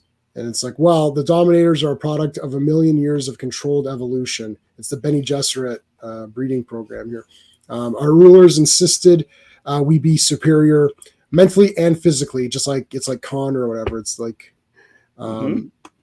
see how easy I crushed this wrench? And she's like, I needed that for repairs later, but okay. Anyway, okay. So he's like, the United Planets blocked our path of conquest, so we attacked. That is all. It's like, okay, boy, if you're so bent on conquest, why are you seeking peace? Oops. I'll look down here. No answer yet. It's like, no answer, except there's this. Avalanche. So yet again, just like the previous one with the trolley cart thing or falling over, all the Legionnaires that are here get together and all do really cool stuff. We have a fastball special. Yeah. Fastball special, yeah. Fastball special. Boom, that's cool. Superboy's just punching the crap out of this stuff. Now remember that Ultra Boy can only use one power at a time. So he's got his flight ring, that's fine. But he's going to need some strength. So Superboy launches him so he doesn't have to do anything, and then he can better use your better find a way. He's got to be able to use his strength and his invulnerability like lightning very quickly. Right. Between the two, because you can't use them both. Right. And he's just hitting them with his heat vision, and Bouncing Boy's bouncing them off. Now this one bounces and it goes over here. But look at this. This is so cool. Yeah. I thought this was the coolest image. Like a canopy. Like he's just like over them. That's super neat. Colossal Boy gets to do stuff in this one. Yeah. And I love how it's like, he's like, I don't know if I can kick a boulder, but I can kick the car out of the way. That's cool. That's cool, yeah. I really like Karate Kid. I'm glad I got the Karate Kid and Princess Projectra couple shirt from Bearded Shirts. I know I'm wearing today I'm wearing one of my Legion. There's Karate Kid right there. Oh yeah, cool. I love this. I'm wearing my all the characters. Val armor. Yeah. But I'm so happy I got the love Val. Princess Projectra and Karate Kid couples shirt. Bearded Shirts, we always talk about the print all over, but they've got other ones that are just neat if you just want a more normal shirt. Anyway, Karate Kid's awesome. So, okay. All right, so how bad's the damage, Brainiac? All right, got to repair this shit. Now, again, even Shrinking Violet, she can find clues, so she gets really close down. She's like, oh, look, I found this part of a plastic explosive. So it's like, oh, this avalanche wasn't just an accident. Somebody planted a bomb. A bomb. I have another question. What's your? Oh, hell yes. I like that movie a lot. What? Which one? 2008 Speed Racer. I thought I was the only one. Oh, no, it's great. I loved it. Okay, first of all, I bought every toy that came out. All of the small cars, all the big cars, and the super big one got the poster. You press the button and it. You press the button, yeah. Now I ended up selling them all. Yeah. Because I just didn't have any space, but I did keep the original Speed Racer die-cast metal car, which I have those. You're not going to see it. Johnny it's Lightning right ones. There. I have the Johnny Lightning Speed Racer GRX3, and of course the Mach 5. What you got there? Mach 5. You see my finger pointing? Oh yeah, I see it now. Yeah. Can you tell? So you didn't keep the one that like transforms and stuff. That's neat. Because it was so huge, Sean. Yeah. It's technically not from the original cartoon anyways. No, it's from the movie. Yeah. It's from the movie. It's not from the original cartoon. So I was like, I don't really need it. But I loved it. I thought that movie was... Did we see that together, Sean? We saw it together. And it's funny because I didn't grow up with the cartoon in syndication here. I love it, right? But like, just watching that movie, I was like, this is awesome. And then I started watching the cartoon more. Because it came out on Blu-ray. Yeah. With when you press the button that lights up on the cover. You remember that? I don't have that one. I loved the cartoon, and all I heard was, "Oh my god, this movie's horrible." Of course, before I saw it first day, but I mean, people were saying it was going to do really. And after the movie, I walked out going, "That was so cool." It was like watching the cartoon in semi live action. Obviously, it was also like watching the car. It never lost track that it was a silly cartoon. If racing was like that in real life, everyone would be racing fans because it's so insane. Yeah. As someone who grew up just loving the cartoon, I just love the movie. Although I did like some of the things they did with Racer X, the way they changed him pissed me off. But other than that, a couple like minor things as a stickler, as a fan. And I thought I maybe met one or two people in the universe that liked it. Every time you hear someone talking about it, they're dogging it out and trashing it. No, I went literally that next day. I bought all the toys. I bought everything. Like literally I had whatever figures came out with that vehicle. I bought the poster. That poster was like maybe $70-$80, but I still have the poster. I didn't sell that. It's the original one sheet. They call it original one sheet for 21 by 4, no, 20 by 40, 21 by 40. Oh, I can't remember the dimensions now. Not 20 by 40, 40 by 2740. I think it's 27, something like that. It's like I've got the original poster for that. It's double-sided and everything. It's awesome. I love Speed. I was like, this is the friggin' best movie. We're just dying over it. And then I did hear some people naysaying about it. I'm like, I'm always on the wrong end of these movies anyways. I love it and everyone hates it or whatever. I never understood the hate for it. It became trendy to not like it and then just say like it's bad and then picked on a lot. Your word for it, right? But it is what people ask for when they say just make the it's show. A cartoon. Yeah. But it has live action elements to it, of course. Yeah. I actually noticed whine about the CG. I'm like, no, you got to have the CG. In this case, this is what CG is best at, making a cartoon feel like it's kind of blasting onto the screen like that. Yeah. And it was fun and it had heart to it. I had the Game Boy Advance game and I was addicted to that thing. Oh, cool! Because you could do flips and stuff and get extra points, and it was pretty cool. I liked it a lot. Nice. Yeah. All right. So it was an explosion. Oh my god. All right. Oh my god. We Dominators need a little sleep. Okay. So they're going to do repairs and you got to keep guard. So this dude comes. It's like, wait, I'm not the enemy. Dominator, what's going on? Here, I'm giving you this thing. I brought you some food. It's like, oh, thanks. Tastes like shit though, but I like it. So it's like, all right. So they sit down, and now he gives the entire. He talks about the history. Saturday morning, but it's like this is cool. 60s, yeah. No Herculoids. They haven't done that yet as anything. Oh no! Thank God. Ruin it. Yeah, it would ruin it. See, it won't be like the Wachowski siblings. Their devotion to the Speed Racer cartoon was almost slavish in the best of ways. And most of the time you're not going to get that. So if they did Herculoids, good, God help us. Yeah. Yeah, I can't remember if I have Mighty Mightor. I thought I bought it. I'll have to take a look. But I don't have it. I don't have that one. I don't mind the safety bubbles, and the movie is a silly, kids movie, so I don't mind that at all. Fanny's saying he don't like the scenes with the safety bubbles when the cars would wreck. Oh yeah. It's very cartoony to me. I'm fine with it. I thought it was kind of cool. I got to write that one down. What was Blondie? That's what I got to find for everybody. And somebody mentioned could not be reached to ask for something else. Could not be reached. Just message me on Facebook what you want, and I'll see if I can find that. I forgot what you asked for. I'll see if I can find it. I'm taking requests. And then I got to go on Vinegar Syndrome and order Clobby Killer Condom. And thank you. Yeah, no problem. You'll never watch it, and it'll just collect it. There you go. All right. Okay, so the Dominator. So now these guys attack because he's distracted, and here comes the cavalry again, and that's just another fight. Bam! Now, they made themselves known because the explosion, the avalanche, they didn't know who caused it. Now they know. And it's just a fight. Sorry, I'm still sick, so I still have a little bit of gotcha problem. All right, Karate Kid. This is so cool. He hits this thing and cuts it in half, and one part of the boulder hits this guy, and the other boulder hits that guy. That's awesome. And there's the leader who looks pretty cool.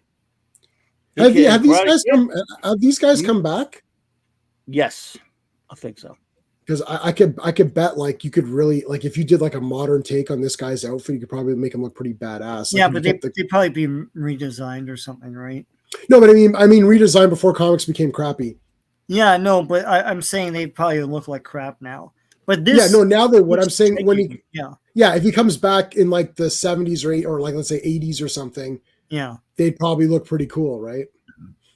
oh no, I don't know. We'll see. I doubt it with modern day. No, not in no. I'm saying this is 60s or this is late 60s still, right? 67, Yeah. So if they come back in the 80s, I'm saying, did they look cool in the 80s when they came back? If you're saying they came back. Oh, no, I don't think they ever came back.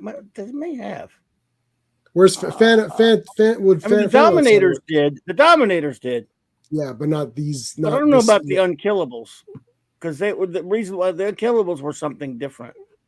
Oh, yeah, the Dominators are. Yeah, okay, I know who they are. They made it into the into DC Legends of Tomorrow or something. Yeah, I mean the Dominators have been around for a while. I mean they've come back plenty of times, but no. Yeah, but the Unkillables, I don't know about them. No, I don't think so. I mean, if they did, they may have popped up at some point. I don't think so because they're kind of just unique to the story. Yeah. When you find out who they are, if you know what I mean. Yeah, we find out who they are. Oh, yeah, Dominators. Yeah, okay. Oh my God. Okay, yeah, there you go. You hear that comic Invasion? Yeah. Miniseries or that from the late. No, Dominators have been used a lot of times. Yeah. Yeah, I didn't recognize them here because they don't look like that. But yeah, no, they have the disc and yeah. Yeah, the disc, yeah. Yeah, like Fanny says, I don't. Yeah, because of the Unkillables, they're one time, but the Dominators have been Legion or just villains in DC for a long time. Yeah, they were in Supergirl or something, right? Or one of those shows. So Jason, the Unkillables, I don't see them after. Yeah, because this costume is what, like, we know the Unkillables, not the leader. But the rest of them are, well, we'll see what they are. So they're not going to come back. But that guy dressing in that costume, I wonder if that was ever done again. Yeah. All right. So, I don't think so.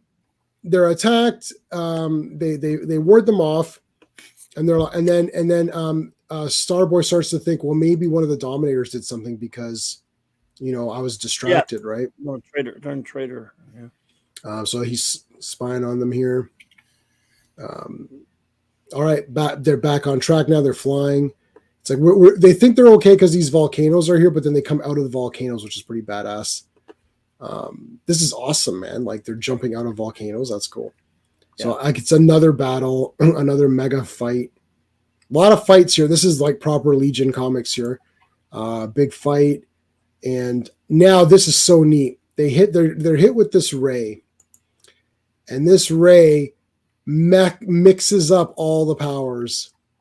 So like Colossal Boy shrinks, Shrinking Violet grows, Bouncing Boy is stronger but loses his bounce. Ultra Boy gets the bouncing powers. So everything is just a colossal mess. She's got Karate Kid's powers. He's got Random Girl's powers. Yeah, they're completely messed up. And now it's like, but Brainiac got Superboy's abilities. But Superboy isn't dumb either. So this is cool. It's like, yeah, well, I got Superboy's abilities, but that still means I'm like anybody who has Superboy's abilities, who's half decent, is going to be awesome. Right? Like, yes. So he just blows the thing right back at him. That hits the main guy. That could not be reached. Just meshes me. Was that him? Oh no, that was someone else. It's like, okay, so they blow back. Pay no attention to the 50-foot woman. I know. Yeah, she just kind of disappears somewhere. You're right. It's the Freaky Friday ray gun. It's called that higher up. It's for panel to panel. Like something happens to Phantom Girl, then the next panel she gets heavy in one panel, and the next panel she's got Karate Kid's powers. It's like it would have been funny if one of the women got fat, and then she would have been like, "I'm so fat, I don't want to be bouncing fat. girl, bouncing girl." Yeah, bouncing girl. Let's see who you really are. What? You're a Dominator. Yes, this guy's a piece of trash. It's like he tried to stop us, and he was former ruler. He's the former ruler who wanted to continue this fight. Oh, I should have noticed he had a bigger disc on his head. It's like, yeah, hello, but you didn't know he had a mask on, so it's not your fault. But who are these other losers? Well, so ridiculous. This is the dumb part, right? Yeah, I don't think Lee Harvey Oswald is a good fighter. Lee Harvey Oswald. Why would you? Yeah, I mean, he was a Marine, but he was a little wimp. I mean, yeah. I don't know if and then what's Brutus, the who else? Yeah, John Brutus. Booth was an actor. Yeah, right? could John Wilkes Booth do martial arts? Like he's there fighting Karate Kid and stuff. Yeah. Just because they allegedly did bad things. Well, because allegedly, but I mean, Allegedly. yeah. Well, I'm a stickler for the But- law now. But Yep. you could have. I don't know why you even had to bother using people from history. That was the silliness. Yeah. The only that I love the issue, but that was pretty dopey. Yeah. Yeah, that he could have just said they're just regular humans that we brainwashed. Anyway, Well, in the beginning of all this, I think in the beginning of the story, it says like hint they're from history or something. Look in a history book or something like that. Yep. Yeah, I did as to say who that. they are. So Yeah, but one guy in the beginning wanted to join. yeah. So why did he want to join? Like that's Yeah. weird. don't even. You got Is And it I actually think they're the computer? descendants. They're not the real guys. They're the descendants of the guys. Yeah. It says Even that they're still. yeah. Yeah, Weird. which is, I mean, it's just 1,000 years. In some case, well, Brutus, it's way longer than that. It's like, Yeah, wait so a minute. Brutus's son was an asshole. I don't Sorry, even know leave- this guy. Wait a minute. So wait, one of them supposed to be. So when was the assassination of JFK? This is 63. 1967, right? Okay, 63. Oh, it's Yeah, just JFK later. was the same day as Doctor Who. 63, yeah. Everybody Really? knows Doctor. It was That's that's why really Doctor. soon. Oh, like Like- four, it is too. It's like, again, it's just. It just You know? doesn't make any sense that they, Like I get that Shooter came up with this, but isn't there? Wouldn't Mort say, "Well, you know what, kid? It's a bit too soon. We're still mourning. We're still talk about it. Like make it someone else. so they're It's within the descendants. same decade. Like I remember they were descendants, right, of this. I mean, yeah, what did you? It's so what's silly about it is like, so you go to Earth, of all the galaxy, you could have found some tougher mothers than these guys. Why are these people bad? Just because thousands of years in the past, their descendants were these, like, you know what I mean? Why? What makes them good assassins? Right. What makes him even? Why would you? It's so, Jim, dude, he was 14 years old. Yeah. So Mort, you're an idiot for letting Jim. You should say, Jim, this is a pretty cool story, but lose the Yeah. assassin. Goofy ending. Just make And it. then after all of that, those aren't the real Dominators. This is all holographic projections. It was all fake. They were a decoy, and the gasoline was in the tank with the people on the bus. So after all of that, it wasn't even the real gas. So Archduke Ferdinand. Yeah, I guess. Yeah. Anyway. do you have any question? I own every Power Rangers there is. Really? Yeah, I he own it owns all. them, yeah. I own it all, baby. All of it. Mm. Except for Beast Machines is not out yet to buy. And what was after Beast is Machines? Is that what they called it? Or Hmm? Beast Morphers? Beast Morpher. No, Beast Morphers. I'm sorry. Beast Machines is the other is Transformers. Yeah, I was like, Beast what the- Morphers. Beast Yeah. Morphers is not available to own. Is Samurai the one after? I haven't watched the latest one. Don't know. I think it was available to buy, so probably not. Let me see. Power Rangers Samurai. Let's see. I don't know what I No, have. it's not on. Oh no, it is. Yeah, I have it. Yeah. I have it. There's so many Power Rangers. It's like impossible to Yeah. know. It's like it's just impossible. I'd have to look at my. I'd have to look at. Why did that? I hate that. Why does it not go back to this? See, I set up this way so that we don't have to have our overlay. Yeah. Because otherwise, then it just goes over. Then it just like I have to keep changing it or whatever. Yeah. I'll tell you right now, Power Rangers. Let's see what we got here. Beast Morphers and I don't know what the one is after that. I have to check. But I have Super Ninja Steel. So everything from Mighty Morphin to Super Ninja Steel, I have it all. Wow. I just don't have Beast Morphers and whatever. Yep. Isn't that crazy? That is crazy. Nice. Yeah. Yeah. My favorite is RPM. Like, the thing is, I don't really care about getting all of them because I'll never watch all of them. Me, I won't either, but I'm still gonna buy them. They released the Super Sentai series. I know. I'm not gonna get I have those. 2 of them, and I was like, you know what? I'll never watch the whole thing. Yeah. So, but they are interesting to at least get one to see the difference, like what they did in the American one versus the Japanese one. So yeah. All right, so it's Dino Fury right now. Yeah. Dino Fury, and then the next one is Cosmic Fury. So those, I don't have either of those. Cosmic Fury. There, I gotta get those. So that is that 28. No, it's, how am I missing some? Super Ninja Steel is 25. Super Ninja Steel is 25. 26, 27 is Beast Morphers. Oh, 26, 27. I got you. 27, and then 28, and then 29. Okay, and Dino Fury is 28 and 29. Oh, there's two Dino Furies. I see. 28, 29. I'm just updating my list here. Then I'll know what I need to get. And Sean, for Ultraman, Yep. we're only missing, if you own everything I have, Yep. we're missing 2, 3, 4, 5, 6, 7, 8, 9, 10, 11, 12, 13. We're missing 13 Ultramans. Okay. There Are go. there not movies that they couldn't release too that were I don't know, but they're not available. Yeah. We own everything available. So there you go. Be right back, guys. I gotta get me a coat. It's hot. It's Sure. freezing in here. Sorry. Okay, no worries. Yeah. So there you go. All right, so let's take a look at what we're doing next. Let's get that going here. All right, Legion of Superheroes. All right, so I've got 363, and then I've got Jimmy Olsen 106. Can we take a look at that one? Let's take a look. So which one? Jimmy Olsen one. Well, I'll look at it right now. Okay. Or maybe we won't look at it in case that'll be a spoiler if we do cover it. So Jimmy Olsen 106.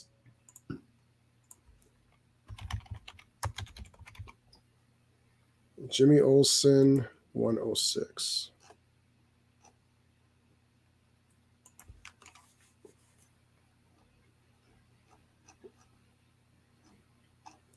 Well, he's Elastic Lad. He talks to Legion in the beginning. Mm-hmm.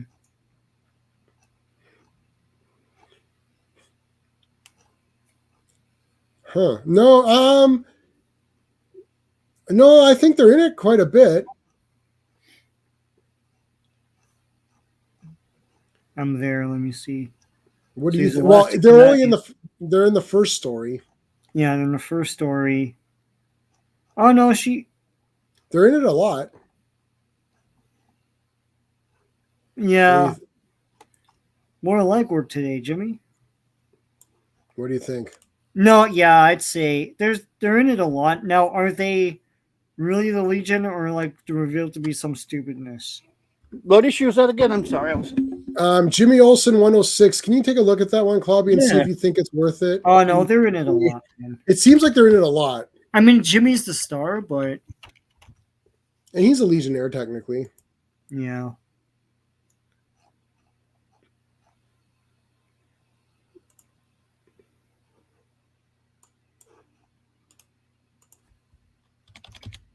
Yeah, they give him assignments. I'd say it counts if you want. Yeah, I'm okay to do it.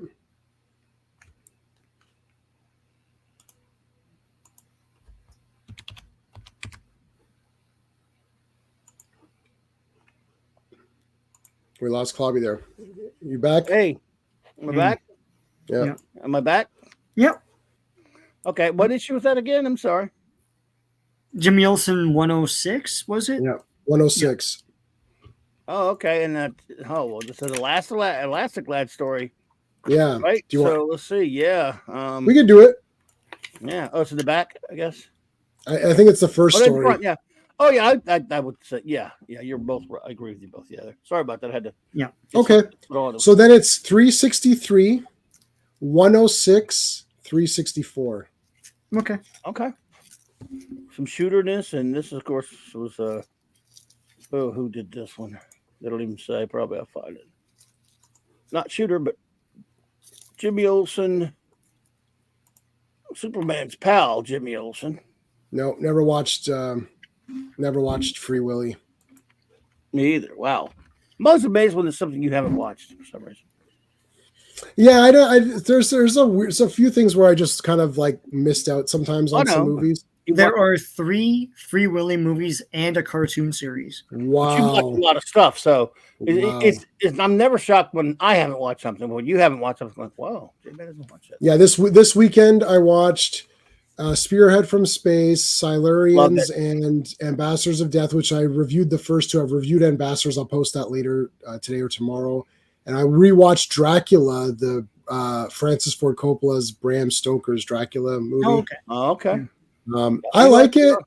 Yeah. Yeah. It's very visually cool, and it's there's like nudity and blood, so You can't like go wrong there. By the way, we won't be straying from the Shooter Pass. Shooter also wrote that Jimmy Olsen this year, so. Oh my God, that's great. Okay, so yeah, we'll definitely do that then for sure. Yeah, there you go. So that's easy. Yeah. Cool. And what else we got? Art. Uh-huh. Okay. And then this so what did you think about the What is Worse Than the Marvels stream? I created an icon for it. Clobby, you want to? I would love to do it, but like I said, it depends on I know Wednesday I'm doing that show with I think I'm doing a show with Loki. We usually do a roundtable on that night, but I'm trying to think of what. You know what? I could clear a Thursday if you wanted to do it on a Thursday. I mean, hate to I don't want to mess up your schedule. And usually Saturdays are fine because I don't go on till late night for the Trek show. But this week I'm going to a rare con. Nice. We got free passes to Expo in New Orleans. Do you want to do Thursday then at this same time? Yeah, because I don't do my show till 9. So okay, Sean, what about this Thursday? How's that sound? Sure. If not, like you guys, if you have to do it without me, I understand. Yeah. No, we'll do it. I'm good this Thursday.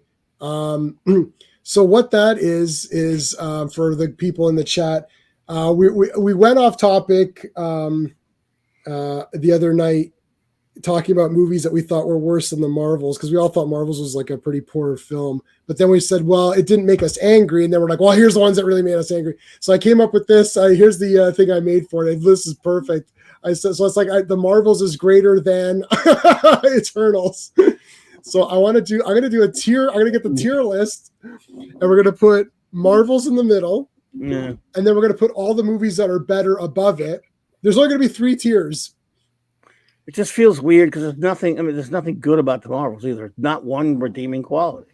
It's just not doesn't make me as angry as a bad like thing, a bad benchmark to have to work from. It's like a bad metric to use. But the only reason I think it's funny is that because everyone's hating on it, and it's like they do, yeah, they're hating on it, but it's like there's nothing to hate on it for. There's nothing to love for it, but there's nothing to hate on it. It's just a bad movie. Well, that's where we differ. We differ on that. Yeah, the waste of money is a big thing. Yeah, but they're going to waste it anyways. No, and a disdain for the audience too. Like, and what they do to Dick Fury. But go ahead, Sean. I'm sorry. No, like the thing is, none of them have any skill in this genre. That's the problem, and that's the problem with a lot of these more modern superhero movies.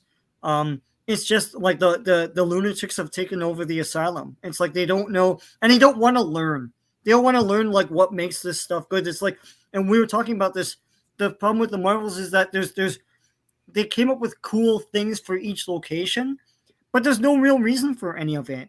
And it's stupidness. It's like they're just there just for the sake of being unique and fun, and they think that like they're gonna get a pat on the head for being creative for that. Flirkins are horrible. Here's a planet where everyone sings and dances. Well, it's stupid though. Here's the part where the cats eat everyone. Flirkins are annoying. With the cat's theme on it, But you're still talking. But you're still talking bad. You're not talking like this is like Andor. Like Andor is just boring. It's like Andor didn't ruin anybody's lives. It's like Ahsoka. There's fans of Ahsoka from the cartoon, which I'm not a fan of. I haven't watched it. Sorry. So and then you watch the story like, well, this sucks. This ruins Ahsoka. Like the Marvels isn't ruining anything. It's like, yeah, you're right. Yeah, like it's like there's differences that we have to be more nuanced. In my opinion, it's like a bad movie is a bad movie because people say You're the Hunter is a bad movie. It's like, well, I like it. It's like, but nobody's angry at Yor. It's not like I grew up loving Yor and now they ruined it with this movie. Like nobody grew, like the reason why these other movies are worse, people are just saying, they're just getting angry. I don't like when people are getting angry without a reason to get angry. I'm angry at Black Panther 2. I'm angry at Eternals because you're ruining things that I wanted to be good. I think we have a unique perspective in that we saw Marvel and the comic books in general before the MCU. Like, I think there's a lot of people popping up now that grew up with the MCU, and to them, this ruins that for them. But like, you compare something like this, like the Marvels to like Generation X, that Fox TV movie. Right. Okay. Yeah. It's like they invented 2 characters for that thing. Plus, they had other versions of what's his name? Banshee's in it, but he has like a. I was upset as a kid because he had a beard. It's like he doesn't have a beard in the comics, right? You know, right? Like stupidness like that. I remember. Right? And it's like, well, which is better though? It's like, to me, Generation X is still better because it's not trying too hard. Like Marvels did that. It's so stupid. Marvels has a horribly, unbelievably dumb, lousy, boring villain.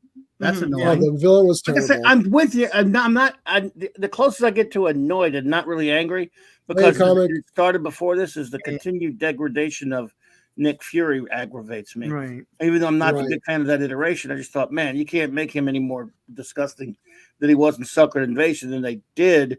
Almost as bad, except in Secret Invasion, he's a bore, he's horrible. In this one, he's just a jokester, he's a comedian. It's like, well, he's worse than Captain Marvel. That's for sure. He's not a character to me, though. He never was. He's just the guy who, like, ties together the MCU, but he's never really been. It's funny when people say, like, in this movie he's this, and in this movie he's another personality. Yeah, he's not a character, guys. Like, did you not know Winter Soldier? I thought Winter Soldier came the closest to getting him into making a character. Yeah. I thought personally, but and again, I like the actor a lot. But again, to make him to go from just being okay like he was to, I mean, humiliated like Captain Marvel did to him, and then Secret Invasion did to him. Yeah. But I didn't even see Secret Invasion. I couldn't. I saw the first couple episodes and stopped because it was boring. Yeah. I don't know. I just like, because if we're always extreme on everything, then nothing matters. Like it's like everyone just, oh, this is the worst ever. I hate this. It's trash, garbage. I despise it. Okay, no, what do you despise about it? Like, no, I don't understand that. I think that's more for hits and clicks. Sorry, right? Guys, yeah. But remember, I didn't say it was the worst one. I just don't think it's any good at all. One inch of it is any good to me. Yeah, I can't think of one thing I like in the movie, and I'm trying to like part of it because I saw one trashing it. I'm saying, all right, and then again they chopped a bunch of stuff out of it. Of course, I thought I didn't walk away angry, but except just annoyed because I hate all that flirking crap. Yeah, I think it's a bad movie, but worse, sure. I mean, I could name you 20 movies that aren't even to do with the MCU. They're worse than that. Yeah. Well, we're not going to do that. We're going to do MCU. I think Aquaman 2 is a better movie. I got 7 that are worse than MCU. That's a respectable number, right? 7 being worse. Yeah. Or 6. Sorry. Yeah, I think I've got, I think I've got more.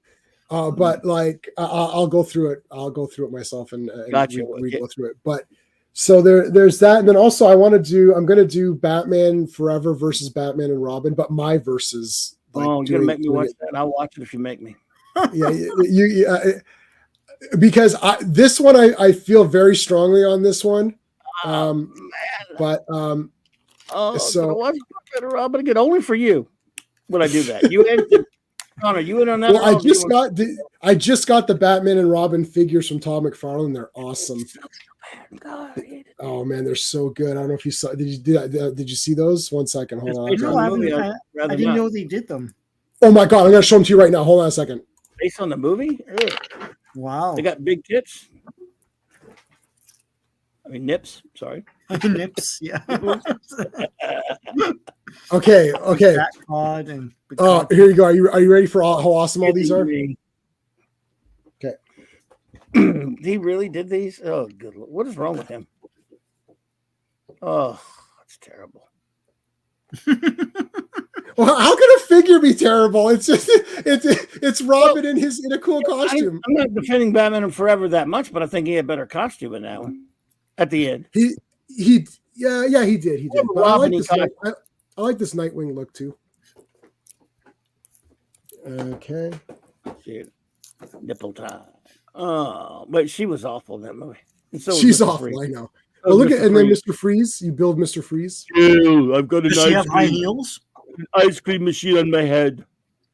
Yes, she does. She does have high heels. You got Jeep Swenson next? No, they didn't do him, unfortunately. Don't leave home without the stupid movie. And then the best for last. Smile, head bob, smile. Oh, wow. Well, that's cute. But then I'm biased towards Uma Thurman. I mean, she could be in anything, and I'm going to love her. So there you go. They're really good. And you build Mr. Freeze. Unfortunately, there's no Jeep Swenson. There's no Bane. Yeah. Yeah, that's really unfortunate. That's weird. Bane didn't do anything in the movie anyway. It'd be embarrassing. And I don't even like Bane, and I'm defending Bane in that. Think of something. He looked cool though, but he was an awful. That was an awful character. Well, he looked more like Bane than Bane from that Batman. Yeah, Rises. Yeah. Nice to meet you. Chill. Take 2 of these and call me in the morning. Oh man, I love it. You can't even be serious then, That's right, because there's no point. There's no point in being serious in the last minute of a movie that was been silly the entire time. That I would agree with. We're gonna figure that out. So if you want to do Thursday for Worse than the Marvels, I'm cool with that. Did you want to do it earlier than usual, or later than usual? Yeah, we'll do it like the normal, like our time today, 7. Is that what time is your thing's at 10, right? Mine's at 10 your time. I mean, like I said, I guess I could get Tom to excuse me. Or what's better for you, Clobby? Do you want to do Batman Forever versus Batman and Robin on that? Or maybe we'll save that for a weekend. We'll save that for a couple Saturdays away. Maybe not. Yeah. Like I said, I'm gonna check with Tom, see if he's okay with me ditching on him on Thursday. But yeah. Okay. Because I hate to do it to him unless I tell him in advance. It's totally up to you. And if he needs you, don't worry about it. This is just like a super really need me. It's just a thing that I commit that I always make sure. In other words, if we were, for example, if he wanted me to be on a night when you and I are always on, or we're always, I would, unless you weren't on. If you said I'm not doing anything that night, then I might go. Not, I don't. Yeah. Yeah. The only set ones for us is Legion Monday, Earth B, and the Fridays. The Fridays. Those are the only set ones for us. I made a little card for our Daredevil thing. I'm so excited about Daredevil. Ooh, I read the first one already, so I'm getting ready. Yeah. And I'm not inviting you two naysayers for my Dazzler one because you got you. I want to be there for Dazzler. Are you a naysayer on Dazzler too, Sean? Well, he's not, but I don't know. Are you a naysayer? I don't know. Do you like Dazzler? Yeah, he's cool. She's cool. Yeah. Oh, don't pronoun. You misgendered her. No, I'm gonna get canceled. That wasn't even intentional. That Dazzle guy's cool, man. He can kick some ass. Oh no, I don't know. I'd make a whole comic series and make it a man, and then see what people say. Yeah, Dazzle Man. Oh, wait, about Dazzle They Them. Yeah, Dazzle Man. There's a book. I got a Dazzler book. Dazzle her? A Dazzler novel. Her, yeah. His first name would be Razzle. Oh my god. And chat. These are the two people that are claiming to pretend, even though I know Sean likes Batman Robin. These are the people that don't like Batman Robin, yet they're doing cheesy puns all day. And it's like, I don't like when there's cheesy puns in another movie that I didn't create. It was so much better when Adam West did it. It didn't need to be redone, but that was like a remake of Adam West, and it was unfunny. I love it. How can How can you love? So my wife actually had a question because I was watching Batman Robin. She likes it too, just for jokiness. Mm-hmm. And then we're watching Batman Robin. She's like, "Hey, this is just like the Adam West show." I was like, "Yeah, it's not exactly, but yeah, it's sort of in that kind of spirit." And then she said, "Ask your friend, that's you, Clobby, how come he likes the Adam West cheesiness and doesn't like Batman Robin cheesiness?" And I said, "That's a good question. I actually don't know the answer." I have an answer for you. What is the answer for that? I love Batman, and my first exposure is Adam West, right? Mm-hmm. So I accept that Batman can be that campy version that was in some ways based upon a lot of the comics of the era. Right. And then I went through the three phases of Batman. He had to be a certain age, probably. Mm-hmm. The Adam West TV show was gospel to me. It wasn't being cornball or campy. To a kid, it was serious. It was serious as a heart attack. And then I started reading, the Denny O'Neil, Neil Adams stuff, the Englehart Rogers, the darker Batman when I was in my teens. I'm like, oh man, it's so cool, badass Batman. I hate that. That old TV show was insulting Batman. And then not too long after that, the time when they started showing the Batman movie over and over again, the Adam West one, I would watch it and go, I couldn't be mad. I was like, oh, they're showing it over and over again on one of these channels in the late 70s. As a young teenager growing up and going, I still love this. I thought I wouldn't love it. I thought I'd be mad at it because it's silly. It is silly, but it shows me that Batman's got multiple iterations, and I realized the jokes and how clever and funny it was. And so that was stage 3. Stage 1 is serious as a heart attack because I'm 2 years old when I first see it. Right. Means Dark Knight Batman's the badass, coolest Batman is not to be made fun of. 3, no matter how much you love, just as you could laugh at yourself as an individual, when you start becoming closer to an adult, you can realize that no matter how dark, serious something is, you could also have a fun, lighter side. And Batman's so versatile, all of them counts. Like Bruce Timm has talked about this as well. He said, I can love all the different versions. And so time and a place, if you're going to make the darker Batman, do it and be faithful to it. Like the animated series. If you're going to make him the fun-loving Batman closer to the Adam West template, do it like Brave and the Bold. Right. Don't waffle and don't take a series that was supposed to be more to the Dark Knight Detective Batman, like Batman Forever was supposed to be and Batman Run was supposed to be, and make a hybrid and go back to make it silly and campy. I just don't think it worked. It was awkward. Didn't feel right. Never felt like a monkey riding a bicycle to me. Make sense? Mm-hmm. Right. So angry. It's what, Sean? What happened there?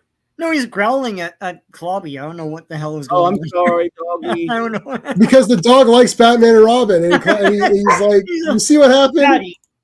I'm sorry, doggy. I love doggies. I'm sorry. Oh my god!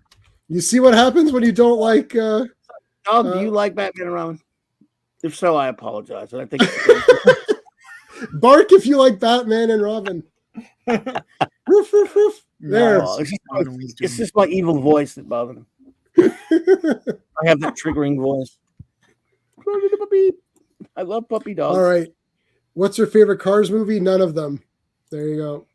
My favorite Cars 1. Speed Racer. Yeah. I like Cars 1. We're old. Yeah, I don't know how old you are, but like these, I don't care about any of these movies. It's like Jurassic Park is, Yeah. Unless I had kids at the time that were watching some of those kiddie movies. Yeah. I got lucky because mine watched really good stuff like Little Mermaid and some of those Disney movies that were good. And then they loved Power Rangers, which Adam wasn't into that, but they were into. But I got to take them to Toy Story and all that cool stuff and some of the great Pixar stuff. Right. Then Toys comes along. They were too old to watch that. They didn't care. So I mean, not Toy. Cars comes along. And my kids were too old for that. So, boom. Oh, you know what? Let me just check. Hold on a second. We didn't do.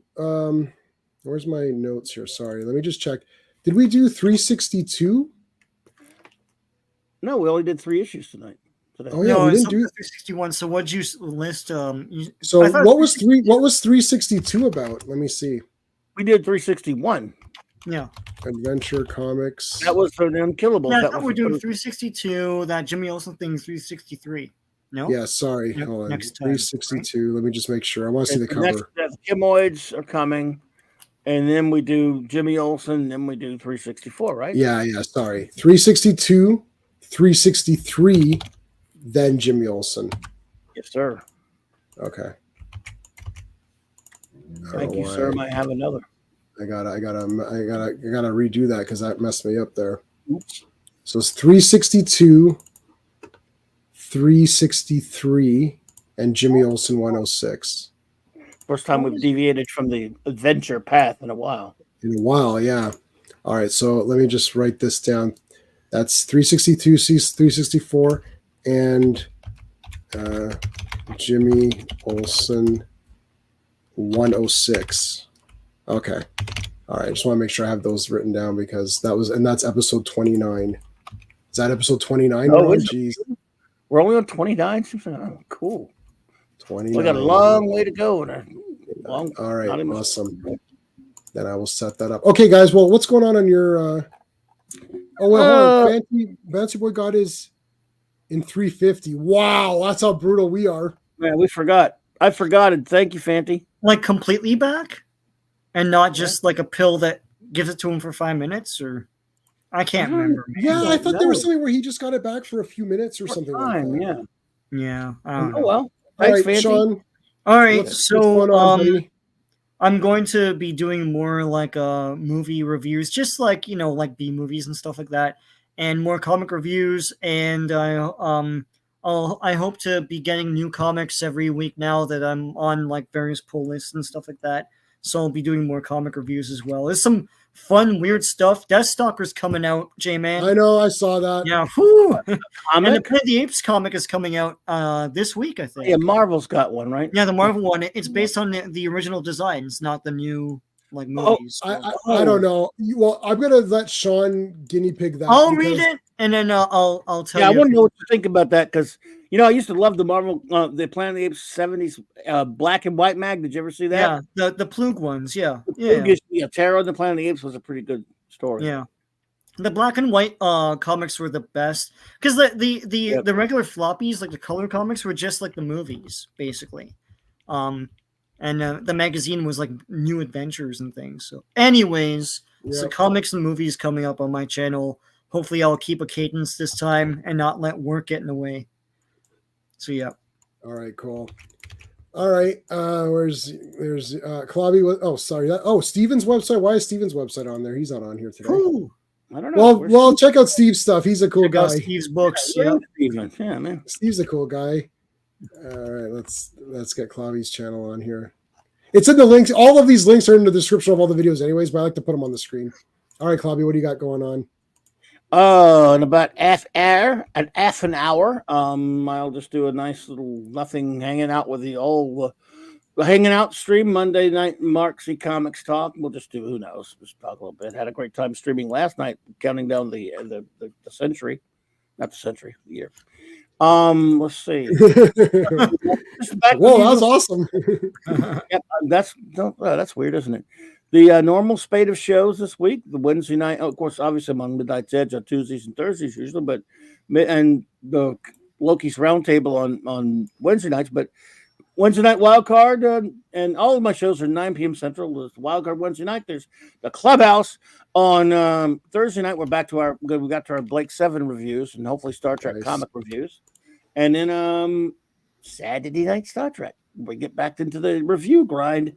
Going back, we're in season 4 of Star Trek Voyager. We're starting part 2 of the Year of Hell.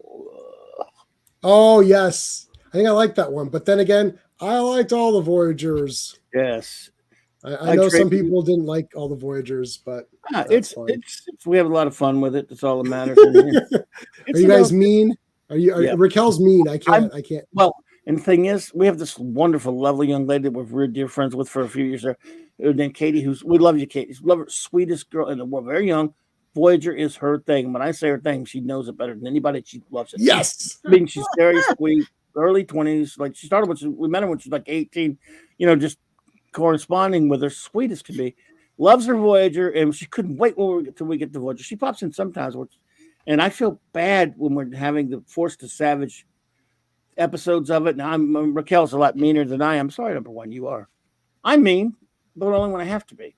She's brutal to the show because it just deserves it. We got to be honest. You got to call balls and strikes, man. You got to. Oh my God! See, you've destroyed this. Katie was so excited. You've destroyed her entire. She comes in. She gives her. No, look, as you know, all views are allowed. Everybody gets to review it, and she comes in. I think she handles it well and gives her opinions. I'm just saying. I hope she's not like too distraught. With we're pretty brutal. We hate Neelix and all this other. Because it's so mean. I'm gonna go. If I was awake when the stream was happening, I'd go on and support Katie and say it's A+. Love to have you, yeah. But A++. You have to learn how to be a critic, man. I am. It's A+. I just told you it's A+. Dude, we are under obligation to be honest. I am. It's I don't know. It's like maybe there's a few A's in there, but the other ones are all A plus. A plus. Oh, they're all the real Star Trek is good. All the real Star Trek is good. Yeah, original series is, even though that's not good. And I love original series. That's a bad. I know you're so mean. Spock's brain. I legitimately like Spock's brain. Everyone was saying that. And I'm like, and the children shall lead, Mr. Smarty Pants. Like that one. Which one? Oh, that one's a pretty bad one. I know that it's bad, but it's kind of cool. What's that one? Huh? Pardon? And the children shall lead. With the goat, the friendly angel, and the children. Oh, it's really irritating. Bad, Melvin. But it's still kind of cool, anyways. I don't know. It's like I can't do it. Authority factor. Come on, man. I can't do it. If Spock and Kirk are in it, it's automatically awesome. I can't do it. I trade with you in a heartbeat if I could be the same way. You got to just for start. There's a few things where I can't do it. I can't be mean. It's just not. This isn't like we're talking about Marvels or we're talking about Rebel Moon or something. It's like Spock and Kirk and McCoy. If there's dialogue with them, it's just the best. I can't. Good.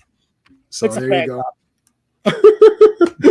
I'll be critical on other stuff. Get me on for horror movies or something, and I'll tell you what's trash or whatever. There you go.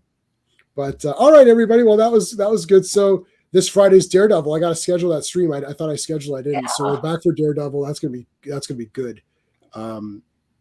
And so we're doing 158, 159, 160. We're just gonna do all of Miller's run 33333. Even the one that he didn't, I think, what is it, 160 or 160? I don't know. There's one that go up issue if you want to. Yeah, we're not going to skip it. We'll just do it. He didn't. That's fine. He didn't have anything to do with that one. But. Yeah, we'll breeze by it. We won't in depth review it because, yeah, it'll still be part of the story, right? I'm assuming all of these continue. Fill in. They had a lot of fill-ins back then. When they needed. Yeah. Daredevil was an almost canceled book at that point, but we'll get into that. Oh wow. Yep. It was so. We won't go through it like we're doing, but we're not going to just bypass it. We'll just scroll through it quickly, saying, okay, here's what happens, and then move on. Roger. I think it's only that one issue that breaks the. There's one non-Miller issue from one non-Miller, yeah. Ditko reprint, not even a reprint, maybe Ditko fill-in. Sorry. There you go. Okay. All right, everybody. Well, that is it. This was a lot of fun. This is a pretty good one. We had some fun ones today. So hopefully everyone's back for Thursday if we're doing our worst in the Marvel. Steve's gonna probably come on for that. Now Sean and I saved Steve from a lot of the really bad ones, so he might have a unique perspective. Like he hasn't seen Eternals because we forced him not to watch it. Yeah. Wow.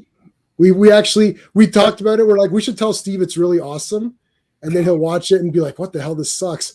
Yeah. And they were like, "No, we can't. We just couldn't find it in our hearts." We're like, "No, true friends. It's too mean. It's too mean." Yeah. I was like, "No." And then so my buddy Dan always asks me, he's like, "Should I watch this?" Like, "No, man, I can't." Like, I was trying to lie. I was gonna be like, "Oh, dude, you're missing out, man." And I couldn't. I was like, "No," I said, "I can't do it." It'd be tough to do with a straight face. I mean, like, I can't. No, it's on text. He lives in another country, so we just messaged. So I was like, I can't do it. And then Steve's on that message thread, so Steve would have popped in and said, no, he's lying. All right, everybody. Well, thanks so much for joining us. Have a good time. Oh yes, Happy New Year. Happy New Year. Until next time. Hey friends, you've just been listening to J-Man, and he is the smartest person who ever lived. So make sure you like and subscribe.